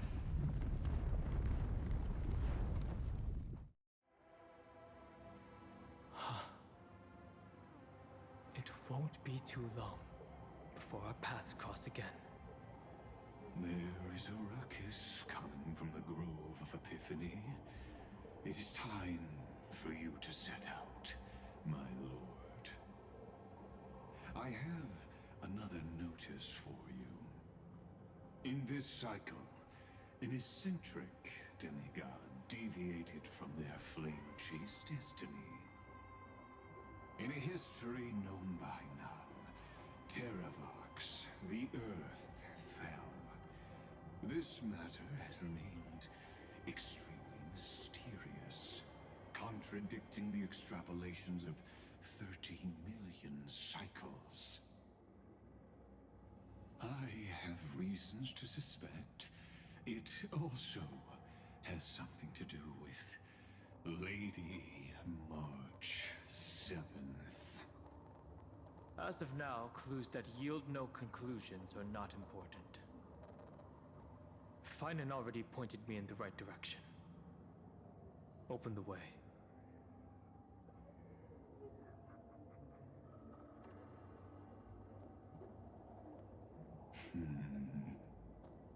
Lord Danhong is gone. You can now speak your mind, Lord Anaxagoras. Thanks for the honor. And here I thought you weren't ever going to acknowledge your old friend. The Inspiration Circus recorded that you have led me up Dawn Cloud countless times. And the last time was right in the previous cycle. Oh, and Kefali even lowered their hand to welcome. Surely you didn't move into my head to browse such trivial content. But if that's the case, I wouldn't mind recalling some fun Dromus trivia for your pleasure. You seem pretty relaxed. Indeed. The experiment's variable will be eliminated by my enemy's very hands. A beautiful way to kill two birds with one stone, isn't it? You know very well that everything I said about that Remembrance Pathstrider was true. Both my hypothesis regarding her identity and my recommendations to Lord Danhong. Yes, I know. You haven't told a single lie so far. But I noticed your thoughts would generate a curious ripple whenever you mentioned her. It's almost like you were deliberately trying to hide something into the depths of your brain. Since you're talking in such a blunt way, I'm assuming you haven't actually found any concrete evidence. That is correct. Thanks to that mechanical body, you can control the boundaries of your thoughts, opting to only show partial truths. Pity that I still managed to grasp a shiver of fear that escaped your control, and I traced it upstream to discover one single word.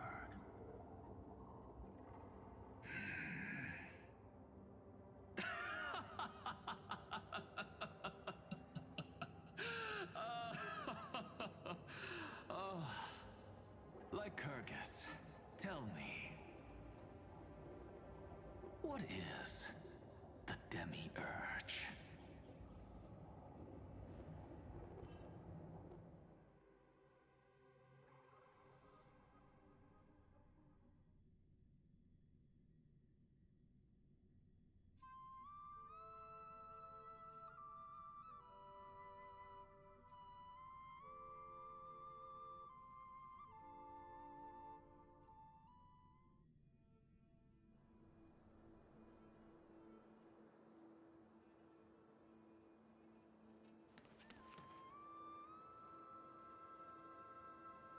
The grove.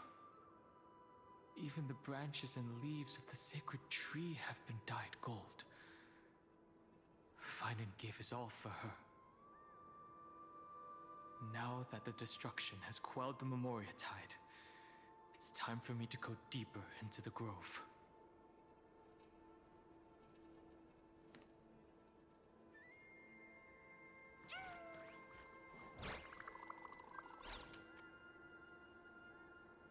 Who's there?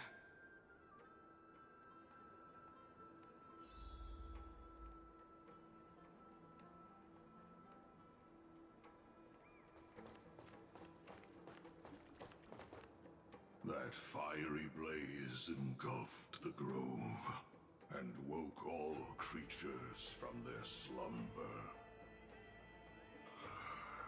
And you, visitor from beyond the sky, you have no intention of listening to the cries of the earth.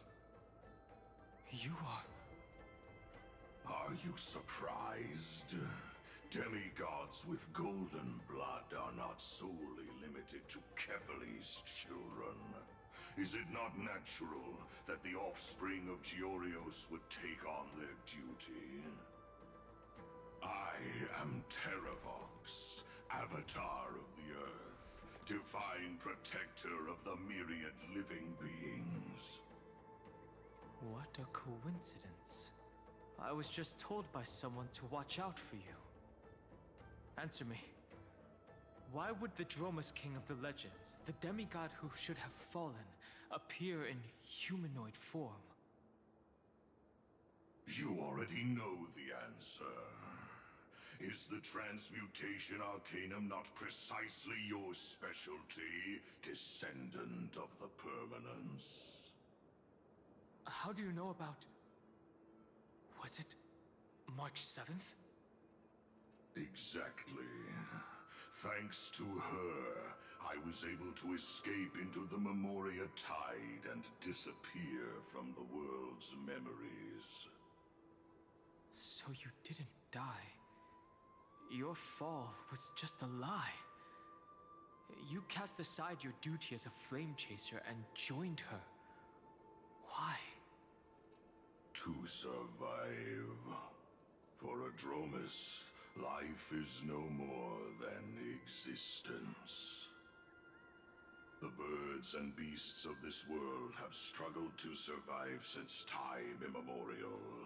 Yet unlike humans, they are unable to live on in the World-Bearer's memories. But Evernight is the master of remembrance, and I saw your story in the Veil of Evernight. Vidyadhara, the permanence, dragon transmutation, resurrect, Shang. The path you chose to survive will lead to your death, demigod. And what of it? This body is soaked in filthy golden blood. The earth is hungry, and only the permanence can satisfy it.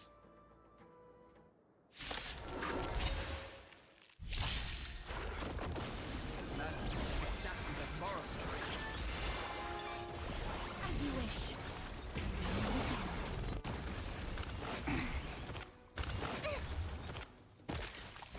Embrace a new life. Treat our guests nicely. Night, friends. Good night.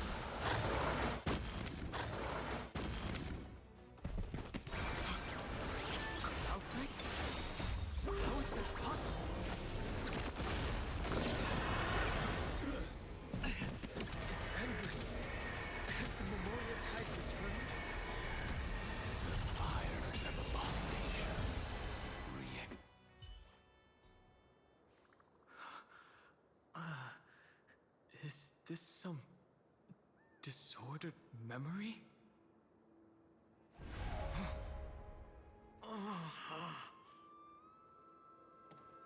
The mists of the past shall drift away. What? Scatter, fade, turn to foam.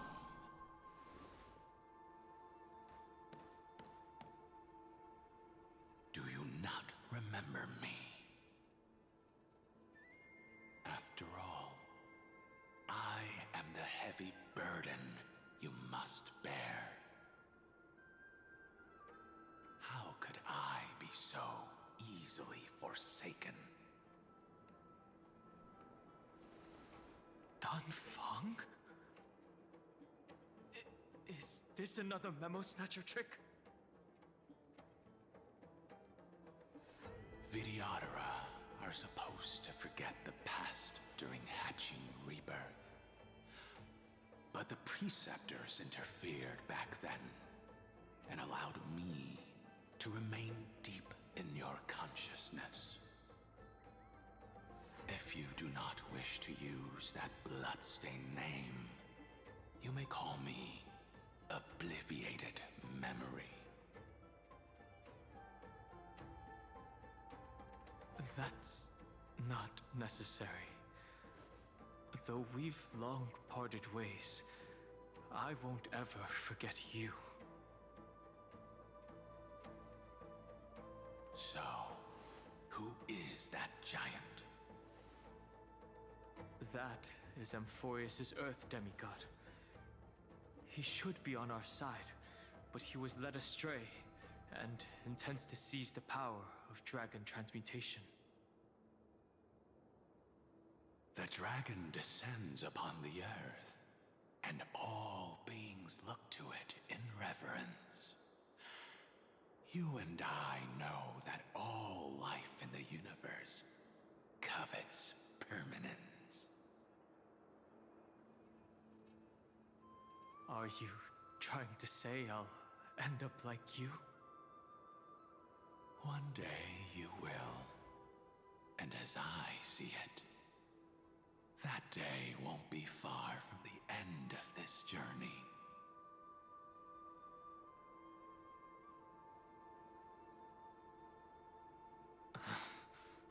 Let's move on to another topic. I have no intention of passing judgment on Dan Feng, and I have even less desire to become entangled with him again. I only have one concern right now: bringing my companions back safely. You can either help me deal with these abominations, or return to the shadows of memory. Dan Feng.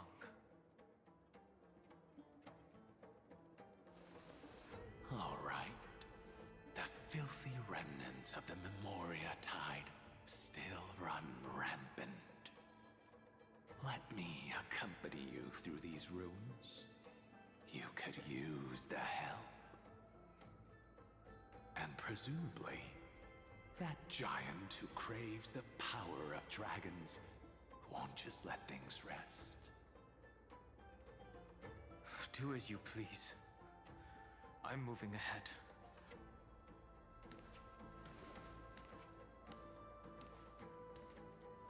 Speaking of Terravox, his aggression just now was probably some distraction. His madness is plain as day. I agree. Phew!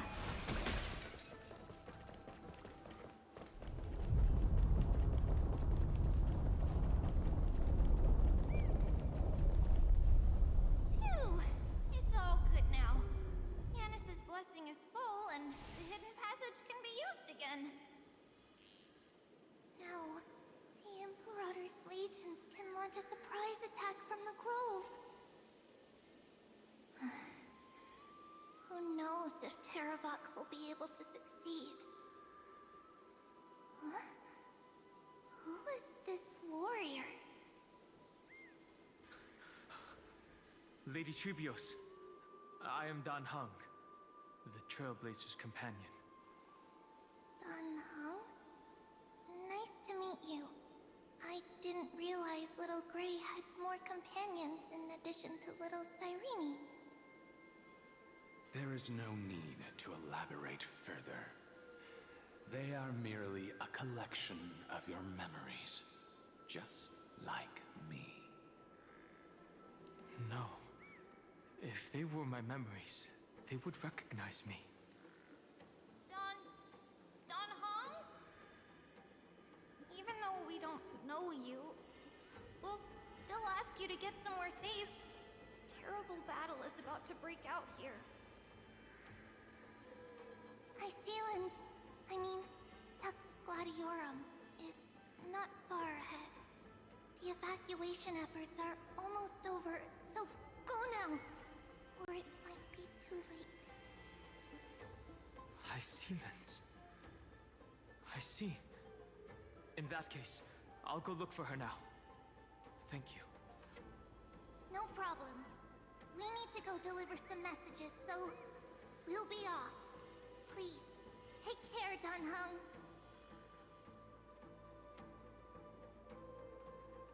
Memories crazed ramblings. What do you think? It's too early to reach a conclusion, but this memory is most definitely not mine. There are two possibilities. This memory either belongs to Terravox, or it belongs to her, the person you're desperately looking for. But the probability of the latter is very low. You should know better than I do. After that final battle, even the first genius couldn't determine where she went. Correct. But the conversation I just had gave me an idea. Let's forget Evernight for now. In the Vortex of Genesis, there was someone else who went missing along with her. I still have a chance to make contact with her. And the way I'll do it is right here in the Grove.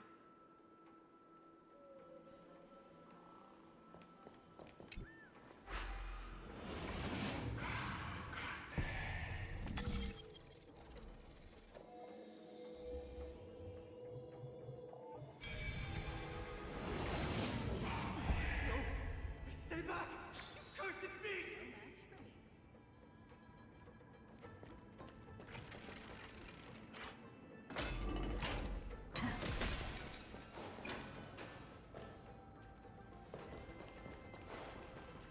There's not a single sign of movement here.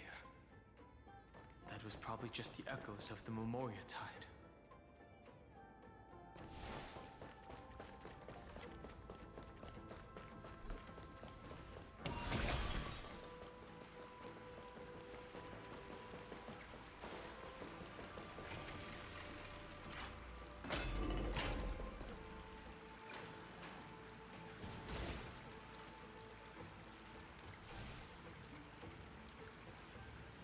Are you the spirit thief?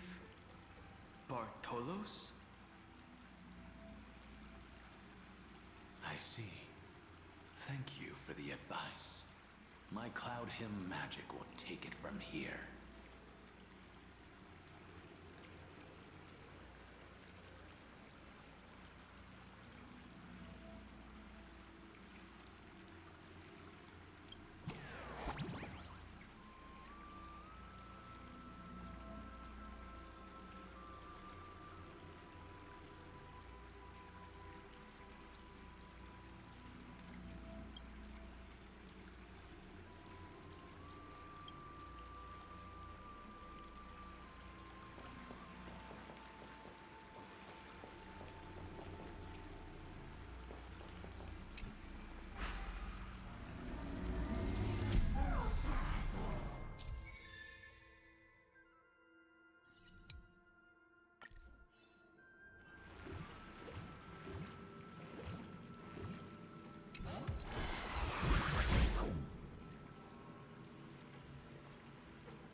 Now, it's time to awaken the person we're looking for.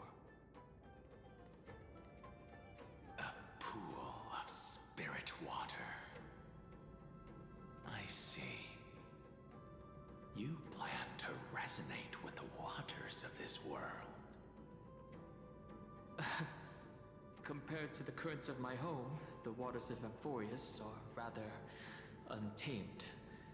Subduing the waters wasn't easy, but I've gotten the hang of it now. Under the raucous steps of their frenzied dance, the roar of celebration calls forth the Spirit Water's memories. How incredible. There are still survivors in Amphorius. And this one even knows how to use the arts of water. Very good. It's nice to meet the ocean demigod, Lady Hysealence. A green dragonfish. Are you Dan Hung? I hope I've remembered your name correctly. Scale Gorge Waterscape is your home, isn't it? In Greyfry's memories, I saw you two standing side by side. That's fortunate. It means I won't have to introduce myself. I can get straight to the point. Tell me, where are Evernight and her? The stranger snatched away the deliverer right before my eyes. I commanded the waters to surge after them, but layered cliffs blocked the water's current. You must be careful. Earth has abandoned the Flame Chase mission. Though Terravox still lives, they're not an ally of the Trailblaze. That's no surprise. I've already exchanged blows with that mad demigod. I didn't think the worst would still come to pass. He also intends to get his hands on a dangerous power. As his comrade in arms, do you know what his goal is? Terravox has only ever cared for life born from this soil. If they covet powers from beyond the sky, I suppose it's out of the same care. Even so, their behavior is far too unusual. I presume they wouldn't have made such a drastic and irreversible decision if they had not exhausted all other means. But embracing the permanence may result in even more misfortune. While I admire that demigod's willpower, my position has not changed. It seems that if I want to find Evernight, I will have to confront Earth. Since my opponent has already turned into a vicious beast, what I do won't weigh on my conscience. Then allow my specter to accompany you, Lord Danhong, as the demigod who witnessed the end of this world. At least let me sing an elegy for my last comrade. That doesn't sound like something you would normally say. Huh? What I do won't weigh on my conscience. I can certainly guess what you mean by that. I will never hesitate for my companions. I am a nameless. And what I'm going to do is defend all the hopes that are on the verge of fading away. Then I misspoke. That is exactly how the guard of the Astral Express should act. If you please, Lady Hysealence. Hold on to this current, for it still carries the warmth of Greyfry. Hopefully, it will lead us to the depths where our companion is hidden.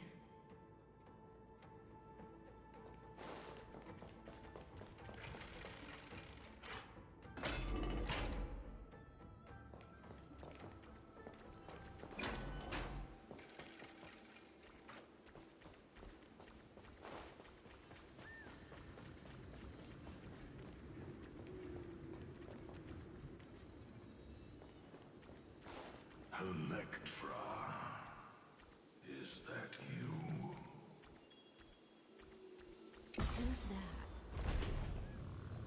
You're right on time.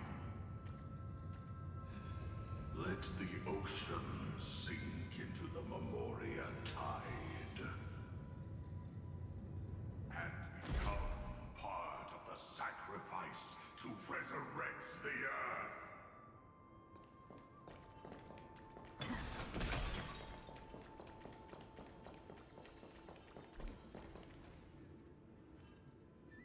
Join us.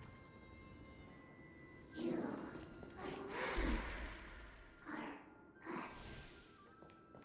From permanence, gain eternal life.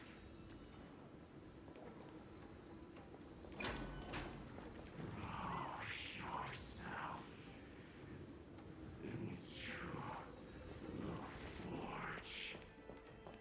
Match is one.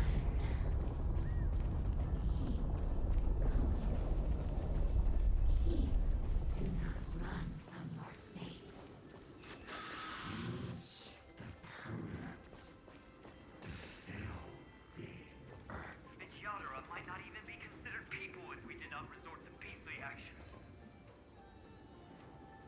Why did Dunfeng choose me all those years ago?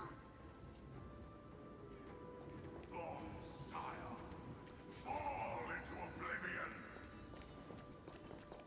The Memoria tide surges violently. But hold on, and don't let your focus be swept away.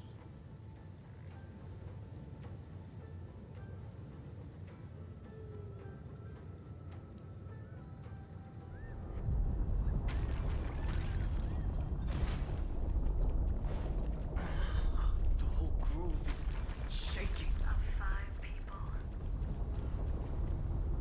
3 must pay a price.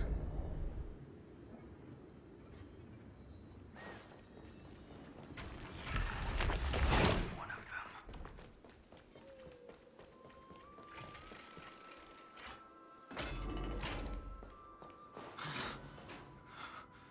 Is it over? It seems so. These phantoms that are haunting you are indeed here to bring you to your demise.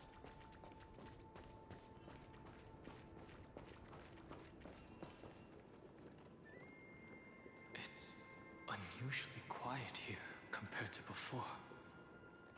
Don't let your guard down. The Memoria tide has become even more violent. Is that?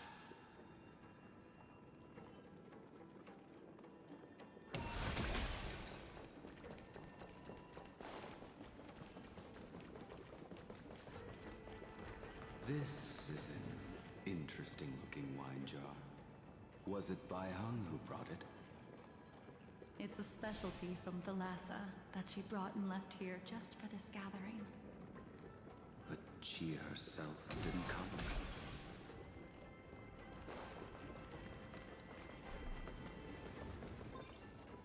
Your mind retains far more of the past than I had imagined.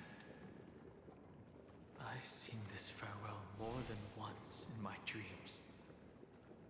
The previous life is just an immersion to a newly born Vidyadhara. You know rationally that these are your memories, but it doesn't feel like you experienced them yourself. I use dragon transmutation for selfish reasons, and close friends turn to enemies. You probably want to ask me if it was worth it. The Military Affairs Office is placing more importance on the Yuchue's battle this time. And the Yao Qing called her back for a patrol mission. Some people are born with adventure in their blood and can't stop for even a moment. No matter, I'll drink her portion for her. We're already toasting. Why don't we wait for Dunfeng? As always, the High Elder has endless meetings with the Preceptors that he can't get away from. Let's not wait on him.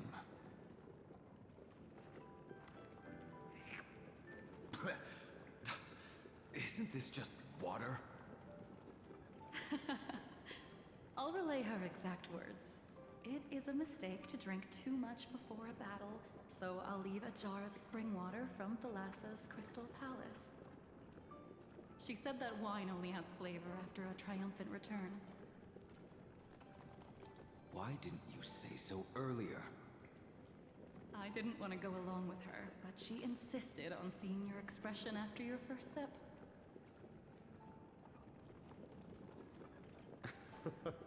Any gift from a friend, whether it is water or wine, is rich in flavor all the same.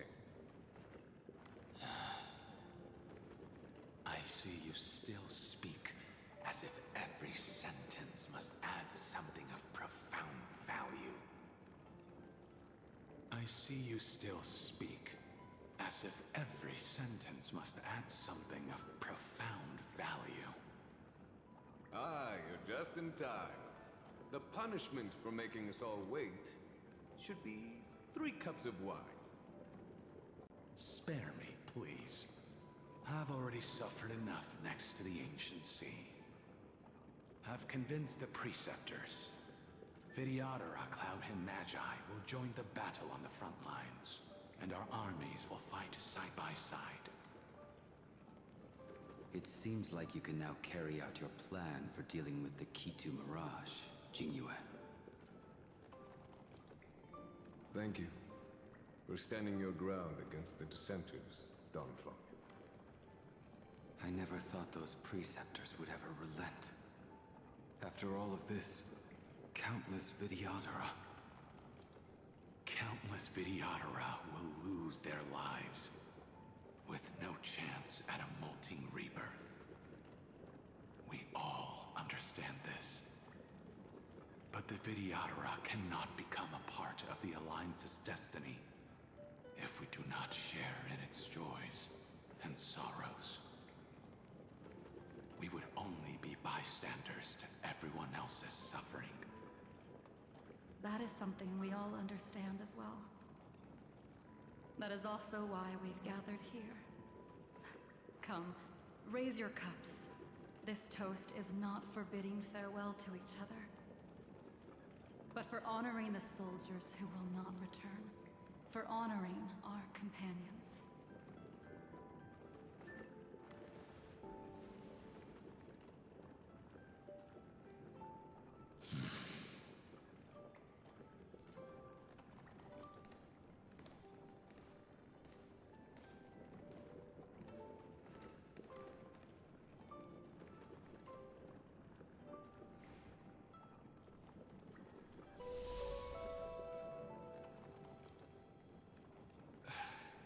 Apologies. My reckless plan must have put a lot of pressure on you. Nonsense. If our positions were flipped, you'd support me no matter how reckless my plan was. Right? Of course. But let's try not to be too reckless.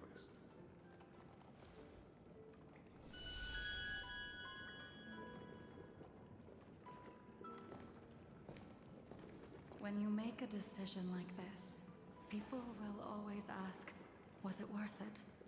And you will also forever question yourself. Do you know how you will answer that question? I won't answer it. I will prove it. That's right. My sword is my answer. Thank you, Donfang. Thank you, Jingyuan. Oh, thank you, Jingliu. And thank you, Baiheng, wherever you've run off to. Ridiculous. How did you get drunk from spring water? I'm just full of joy. It feels like I've just forged a divine weapon with masterful craftsmanship. I'd rather leave this world in a blaze than live until the end of time. That's what I always firmly believed in the past. But I never truly felt like I was alive until I met all of you. Now, I wish more than anything that I could just live a bit longer. No, pretend I didn't say that.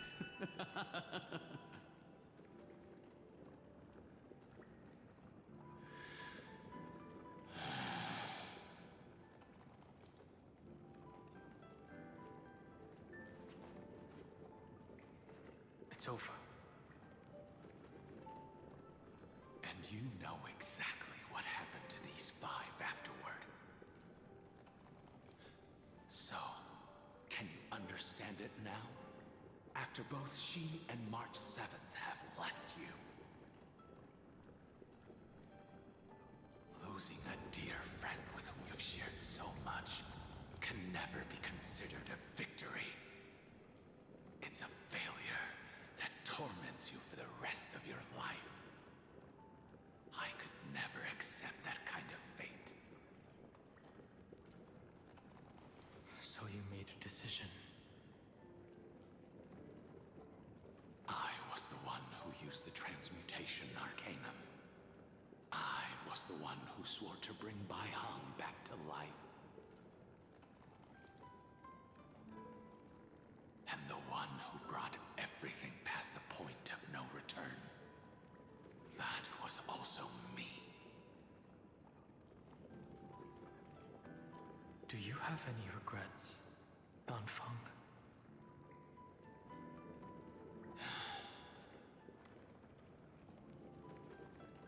Even if I could reverse time, I would not choose differently. And if it had been Jing Liu, Jin Yuan, or even Ying Xing, who died in battle, I'd still choose to do the same thing. Because only I could make that choice and protect all of this. Now, for the sake of your companions, for the sake of those two who walk alongside you, how much are you willing to sacrifice, Dan Hong?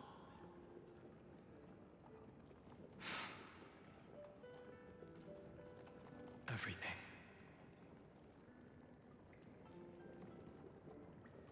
Your answer does not surprise me. They are more than just my companions. They are the path I took that led me to where I am now. So they will also be beacons for when I am lost, leading me to the future until my next reincarnation. Then let me see how you'll carry out your convictions. Let's leave this place and go settle things with that mad demigod.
see the destination that the destruction points to. Golden blood is gurgling out. It's almost like a heart that has burst open. Follow the current and calm its frenzied pulse.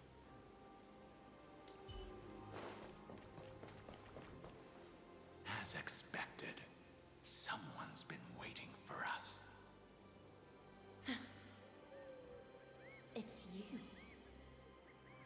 They are here. A scion of permanence. And your old comrade in arms. Terravox, my old friend. Indulge yourself. Let this Memoria tide swallow everything. Be prepared for the worst, Lord Dunham. This mountain dweller must not be underestimated. Geocles the Mountain Breaker. Earth's Dromus Rider. It's been a while. Mountain Breaker? He's not Terravox? I remember you, little fish, and your despicable master. I didn't think you were still alive. Death is just a return to the earth for mountain dwellers, thanks to Evernight's gift. I was able to come back to the mortal realm and keep watch over my dear friend, the Earth demigod who was sacrificed to the Flame Chase plot in vain. Long Scion, you are the most important offering in this ritual sacrifice. No matter how strong your will is, it will eventually be swallowed by the Memoria tide. When that time comes, you and the powers you bear will serve us. We will use the permanence to awaken the fallen giant dragon and give the earth an everlasting body. I see. So you pretended to be Terravox in order to lead us here into a trap. If it weren't for the Imperator's tricks, the name Terravox would be shared between us anyway. They made the right choice for Amphorius's tomorrow. But the tomorrow you speak of only ever had a place for humans. What, my old friend? I will once again start a fire that burns away the chains that shackle us! Why don't you leave this to me, Lord Dunham? Use that hidden passage to reach the opposite shore. Perhaps Greyfry's there, deeper inside. No. I will stay here.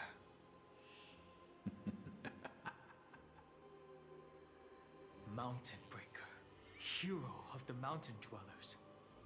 If I do not stay here and triumph over him, he will die an ugly death in delusions of the permanence. That should not be his destiny. And for the vicious beast that insists on obstructing the Astral Express and threatening the fate of the world.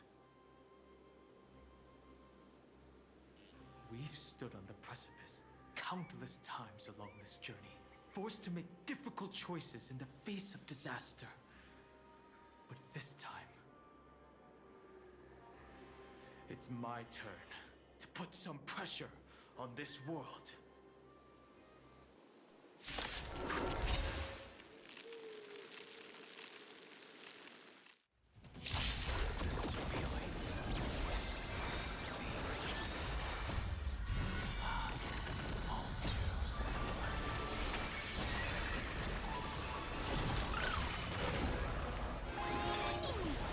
Return to dust!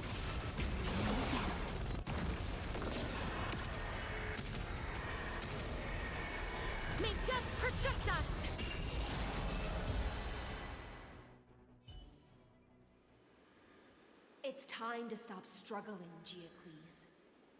Go to your death with dignity. Before that, tell me, what kind of deal did you make with Evernight?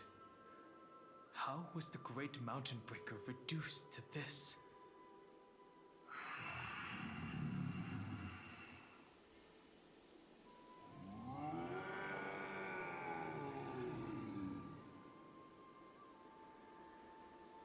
That's... Leave it to me. I'll recount the Earth's heaviest past. And sever its deepest delusion. Terravox? Is that you? Your body has become so frail. Even mountain ranges grow old and eventually die. But I can hear the sound of blood still surging through your veins, fast and strong.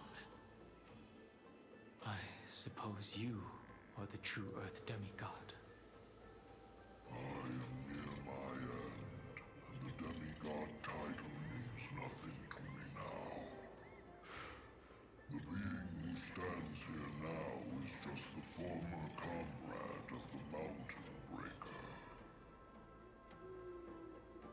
And the traitor who abandoned him. Traitor? Terravox was once a member of Geocles' Dromus Legion. This force was famous for its skilled riders and their brave Dromuses. Terravox himself was the Dromus King, the giant dragon who swore their life to the Mountain Breaker. In the battle against Georios, the Imperator could not surmount this mountain, and thus had to break it from the inside. Terravox's betrayal was key to the Flame Chase Army's victory.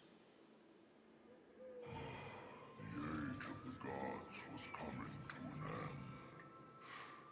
Living beings had adapted to the changes amidst the rifts of the earth, and now they had to learn to survive in the crevices of the epics. Someone had to watch over the earth, so I agreed to a deal. I would take the Titan's divine authority and sink into the cliffs, using my flesh and blood forged of stone to mend the land. But there was one betrayal I could never forget. The Mountain Breaker refused to believe that was my choice, even till his dying breath. Faced with having to surrender to the Imperator, he chose to die instead. So this is why you decided to conspire with Evernight. Time's strange visitor appeared before me. The great power from beyond the sky, called the Remembrance. It's incredible. Geocles was able to be reborn as a memo sprite. He mumbled about the times we fought side by side. Just like how all the lives this body carries speak to me. Evernight did not ask for much in return. She only wished for me to use the divine authority of Earth to hide her tracks. Since you're being so candid, does this mean you've given up resisting? Resistance. For a beast on the brink of death, what is the point see. 1,000 years have passed, and your mind has long since been shattered. This frail body bears the weight of all those I've betrayed. And now, my only wish is to rest with them. In the unchanging paths.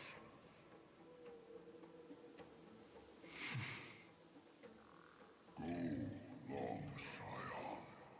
That fiery blaze has already burned through Earth's protection, revealing the secrets underneath. The deepest depths in Amphorius, the great tomb where all the past is buried. The one you seek, Evernight, walked out of that place. Before her arrival, no one knew of its existence.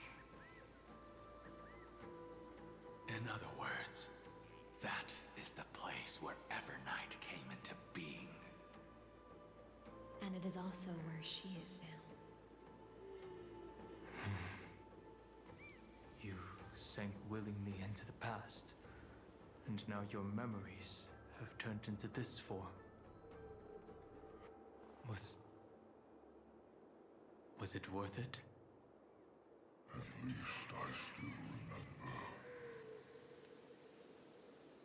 As long as I never forget, they will live on. Primitive and animalistic. I understand these instincts. Have you ever regretted anything? The Earth is not a lonely island in the middle of the ocean. It is the sum of all the living things that stand on it. I have never regretted defending the creatures of this world. Then, a final question. Terravox, after all of this, how much are you willing to sacrifice for the power of the Permanence?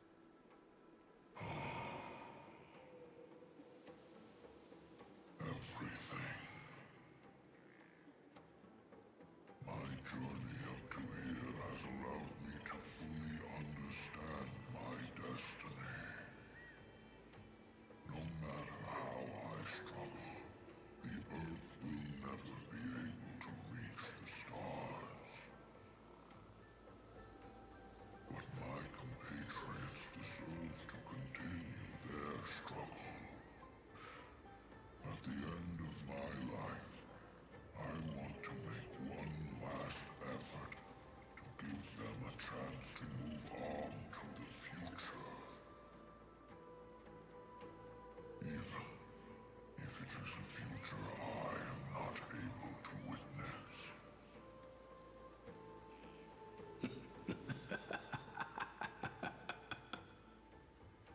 I understand.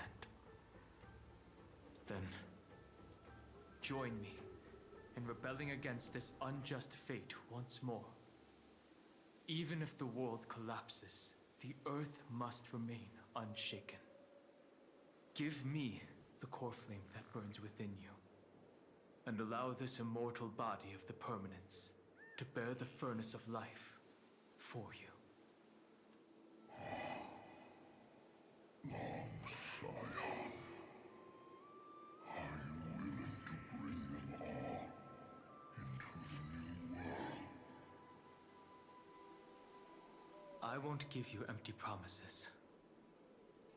Allow me to answer your question from a different perspective. The Permanence is the path that dragons trod, and eternity is life's deepest desire. If you entrust the Earth's living beings to me, they will live in symbiosis with the instincts in my blood.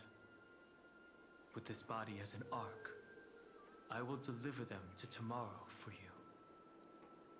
that tomorrow won't be the end of Amphorius' west wind, but a vast and boundless sea of stars. A sea of stars. It's a future where all beings can trailblaze side by side, not a prison made for remembrance. In the veil of Avernight's memories, you've always been someone with reservations. I misjudged your resolve. I understand. This is the only choice. Behold, this core flame that burns in my chest. This core flame born from the earth. It is the red soil from which life sprouts, and the furnace of all living things. It tells me to commit one final act of treason. Entrust this heavy task to the trailblazers from beyond the sky. Let them tend to the wild terrain and safeguard the lands. And thus bring the endless stream of life into the distant future. I promise you, Terravox. Good. When I hand over the divine authority, this place will fall to pieces. Are you prepared to hold up the sacred tree if it falls? Of course. Then free what remains of my body, and let me give you this flame that turned away from the flame chase. I now relinquish my duty as a demigod.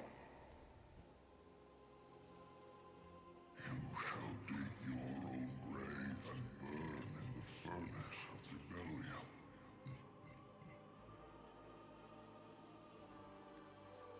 I only hope that, after all this time, Father will take me back into their heart.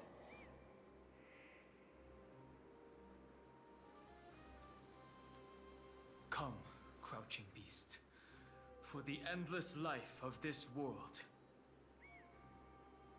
Rise from your dormancy and follow me as soaring dragons of the wilderness.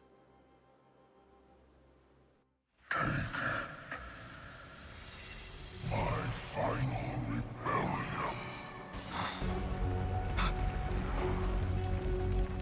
Then declare to the earth the name of the new god.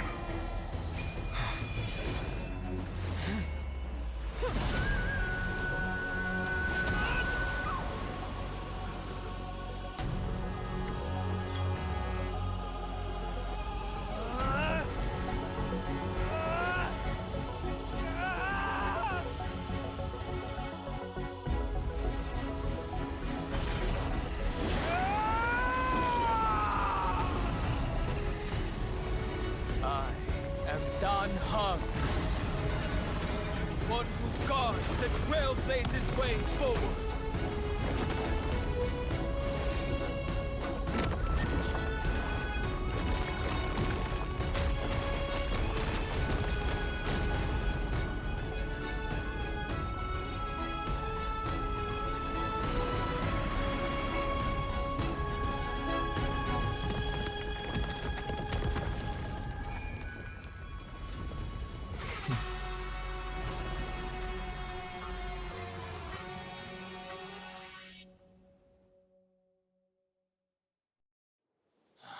Fortunately, the worst did not come to pass. If your opponent had already turned into a vicious beast, whatever you did wouldn't weigh on your conscience. So what if that demigod had harbored ill intentions or vowed to fight to the death? Would you have pointed your spear at them and carved out the core flame with your own hands? There's no point in discussing what-ifs.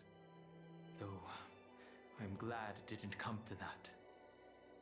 Regardless, I will attempt to join this game and become a part of the Aranova. This is the only way I can face my friends and this world with a clear conscience. Now that things are settled between us, it's time for you and I to say goodbye. Everything that I left behind has faded away at this point. Go and march toward your own permanence. As for how to tame it, I'll leave that to you. Thank you. We can't go back to the past and make better choices, but at least we can do better in the future. A dragon can only welcome new life by shedding away his old, scarred skin. For the first time in my life, I feel at ease. This burning core flame. Is this what the destruction feels like? The light is unexpectedly warm. It's just like the fleeting moments when one wakes from a dream. Farewell, Danfeng. Now, it's time for me to set out once more. The final rebellion of Earth was to bestow trailblazing wings upon all living beings. For Terravox, this was probably the best possible ending. Behind that scar lies what they called the deepest depths. The rising steam tells me that Greyfry is in there. But right now, she's trapped in a bottomless whirlpool. Is Evernight with her? I'm afraid I can't tell. A scorching abyss. If I were to enter it alone, I'd almost certainly get lost. And Miss High Sealants, would you give me cover? I'll need to focus completely on what's ahead, and may not be able to pay attention to my surroundings. What are you planning to do? I'm going to continue where you left off. The stranger snatched away the deliverer right before my eyes. I commanded the waters to surge after them, but layered cliffs blocked the water's current.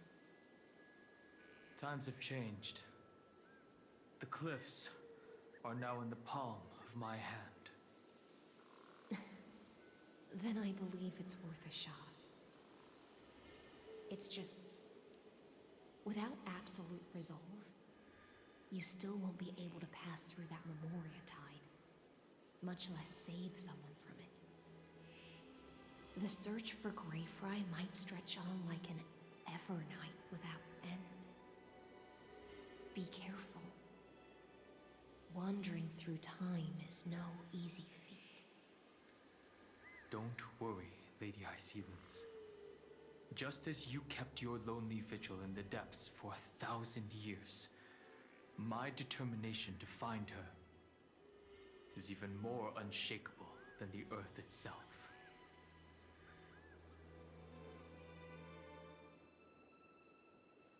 Ancient sacred tree, lend me your roots. With the core flame I carry, let me resonate with this land. With heaven and earth as my map, and time as my compass, I will find that one singular point. Even if I must cross every mountain and valley on my own 2 feet, I will bring you home.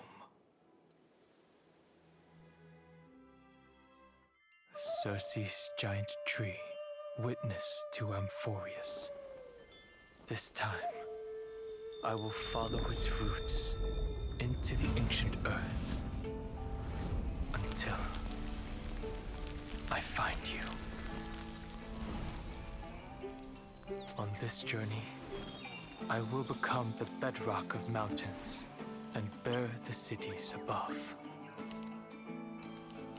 With the currents, I merge into the tide, crashing upon the land's jagged reefs. I sweep across the nameless barrens, scattering endless snow and frost. Entwined in the cycle of day and night, into the deepest depths of this world, adrift in the darkness that was before all else. When can I lead you out of this maze? No.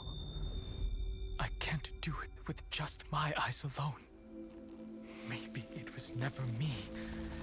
Maybe it was always you who could set us free. Long time no see. All right. Let's settle this and keep moving. That's where we will all find our answers.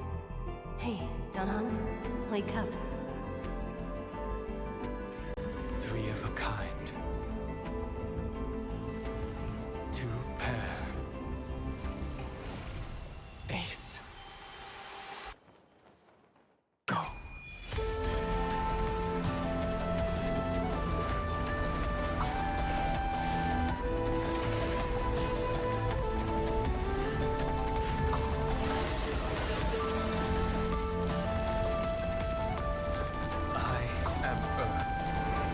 That grows upon the earth. I am you.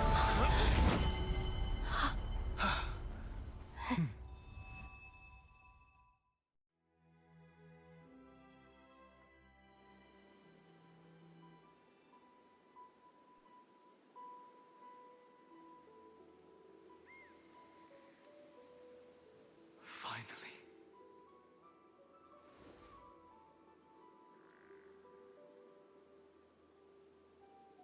I found you.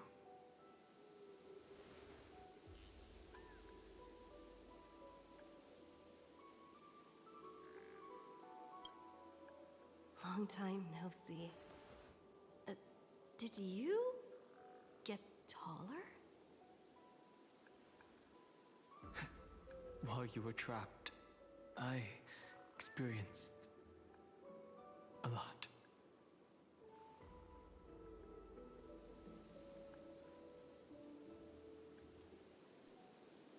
Thankfully, Evernight did not try to stop me. Looks like we've managed to stay ahead of her this time.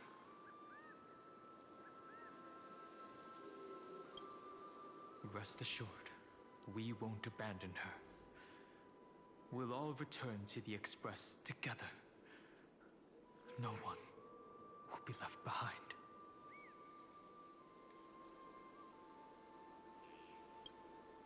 You mean Mem? Sorry, I haven't seen her at all on this journey. Perhaps you were not the only one being held captive by Evernight.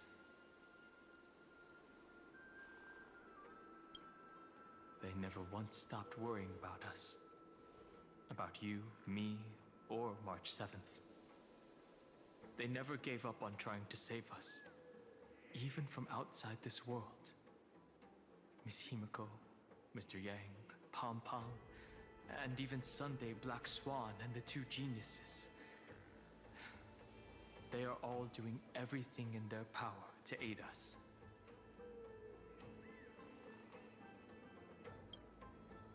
understand. Her power shouldn't be underestimated. It was only when I personally stepped into the maze of time that it suddenly struck me. She and I had crossed paths once before. I'll only warn you once. Leave her body now. I feel like I've seen these floating black things somewhere before. I had an unexpected encounter with her when I left Amphorius. Perhaps to avoid exposing her whereabouts, she stripped that memory from my mind. That power called Oblivion. It's just like an Emanator's. Oblivion.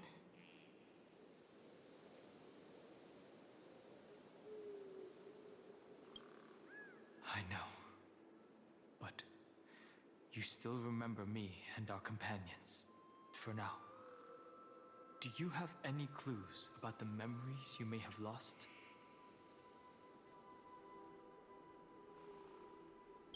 If I'm not mistaken, Evernight's plan is to make you forget Amphorius, including the Chrysosaurs, who have journeyed with us up till now. But it seems you still recognize Lady Hycelens. If I made that much of an impression on little Grey Fry, then I am naturally delighted. But I fear your escape from that power they call Oblivion is thanks to someone else. Nice to meet you. Or maybe I should ask, how have you been since we last saw each other?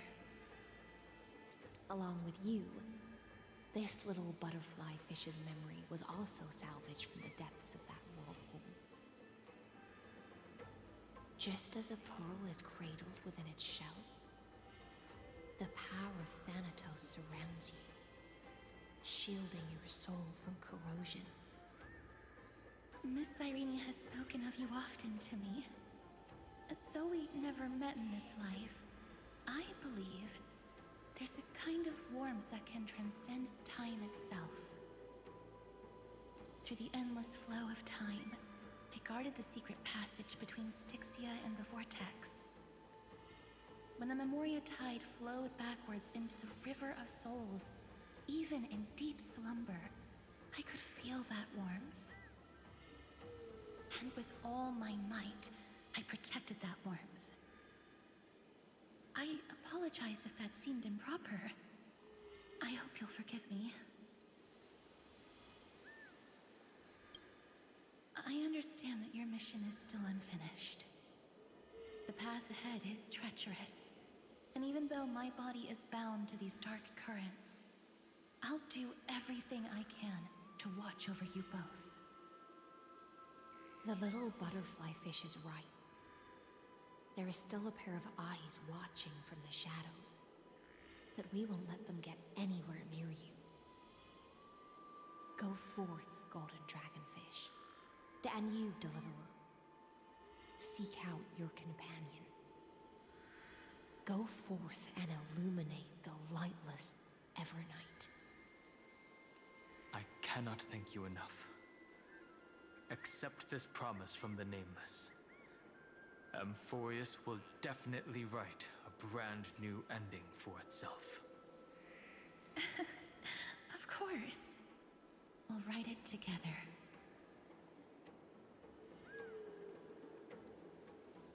The Nameless will never stop. Until all of us stand side by side in the true new world.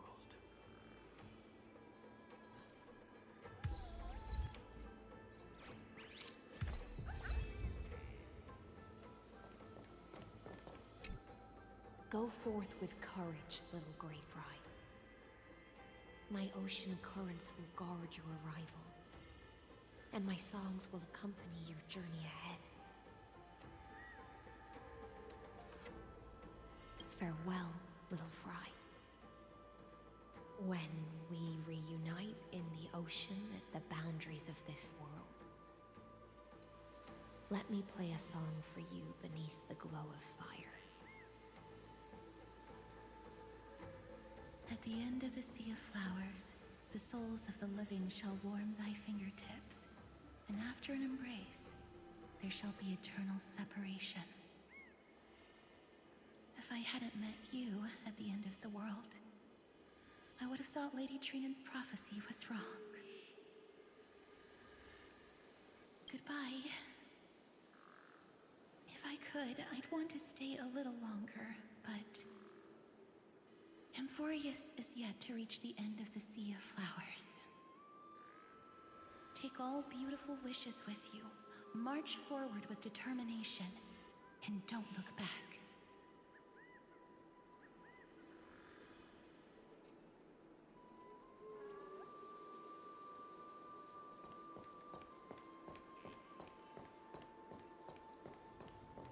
This place was once Nestia's altar.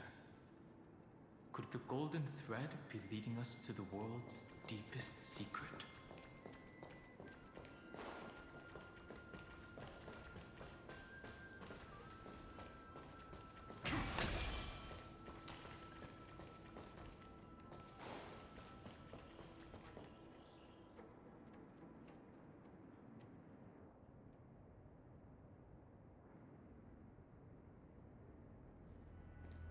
Is this a symbol in the shape of Amphorius?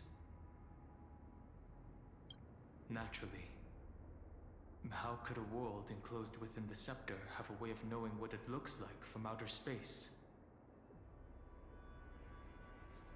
Unless the mural isn't a drawing of Amphorius, but rather someone saw the mural and shaped the world in its image. Could that someone be Xandar? No. His concession proves that this place where Evernight is hiding must be a blind spot of the experiment. I'm afraid not even Xandar knows about the existence of this great tomb, or the secrets buried within it. Best not to get carried away. For something to be hidden even from him, it must either be extraordinary or unimaginably dangerous. This forbidden realm remains undetectable to Xandar, and even Find and Strike merely opened the entrance, yet Evernight can freely swim through it as she pleases. It cannot be reached by the erudition, nor can it be erased by the destruction. Be careful. What lies dormant beneath may well be Amphorius' final path. Remembrance.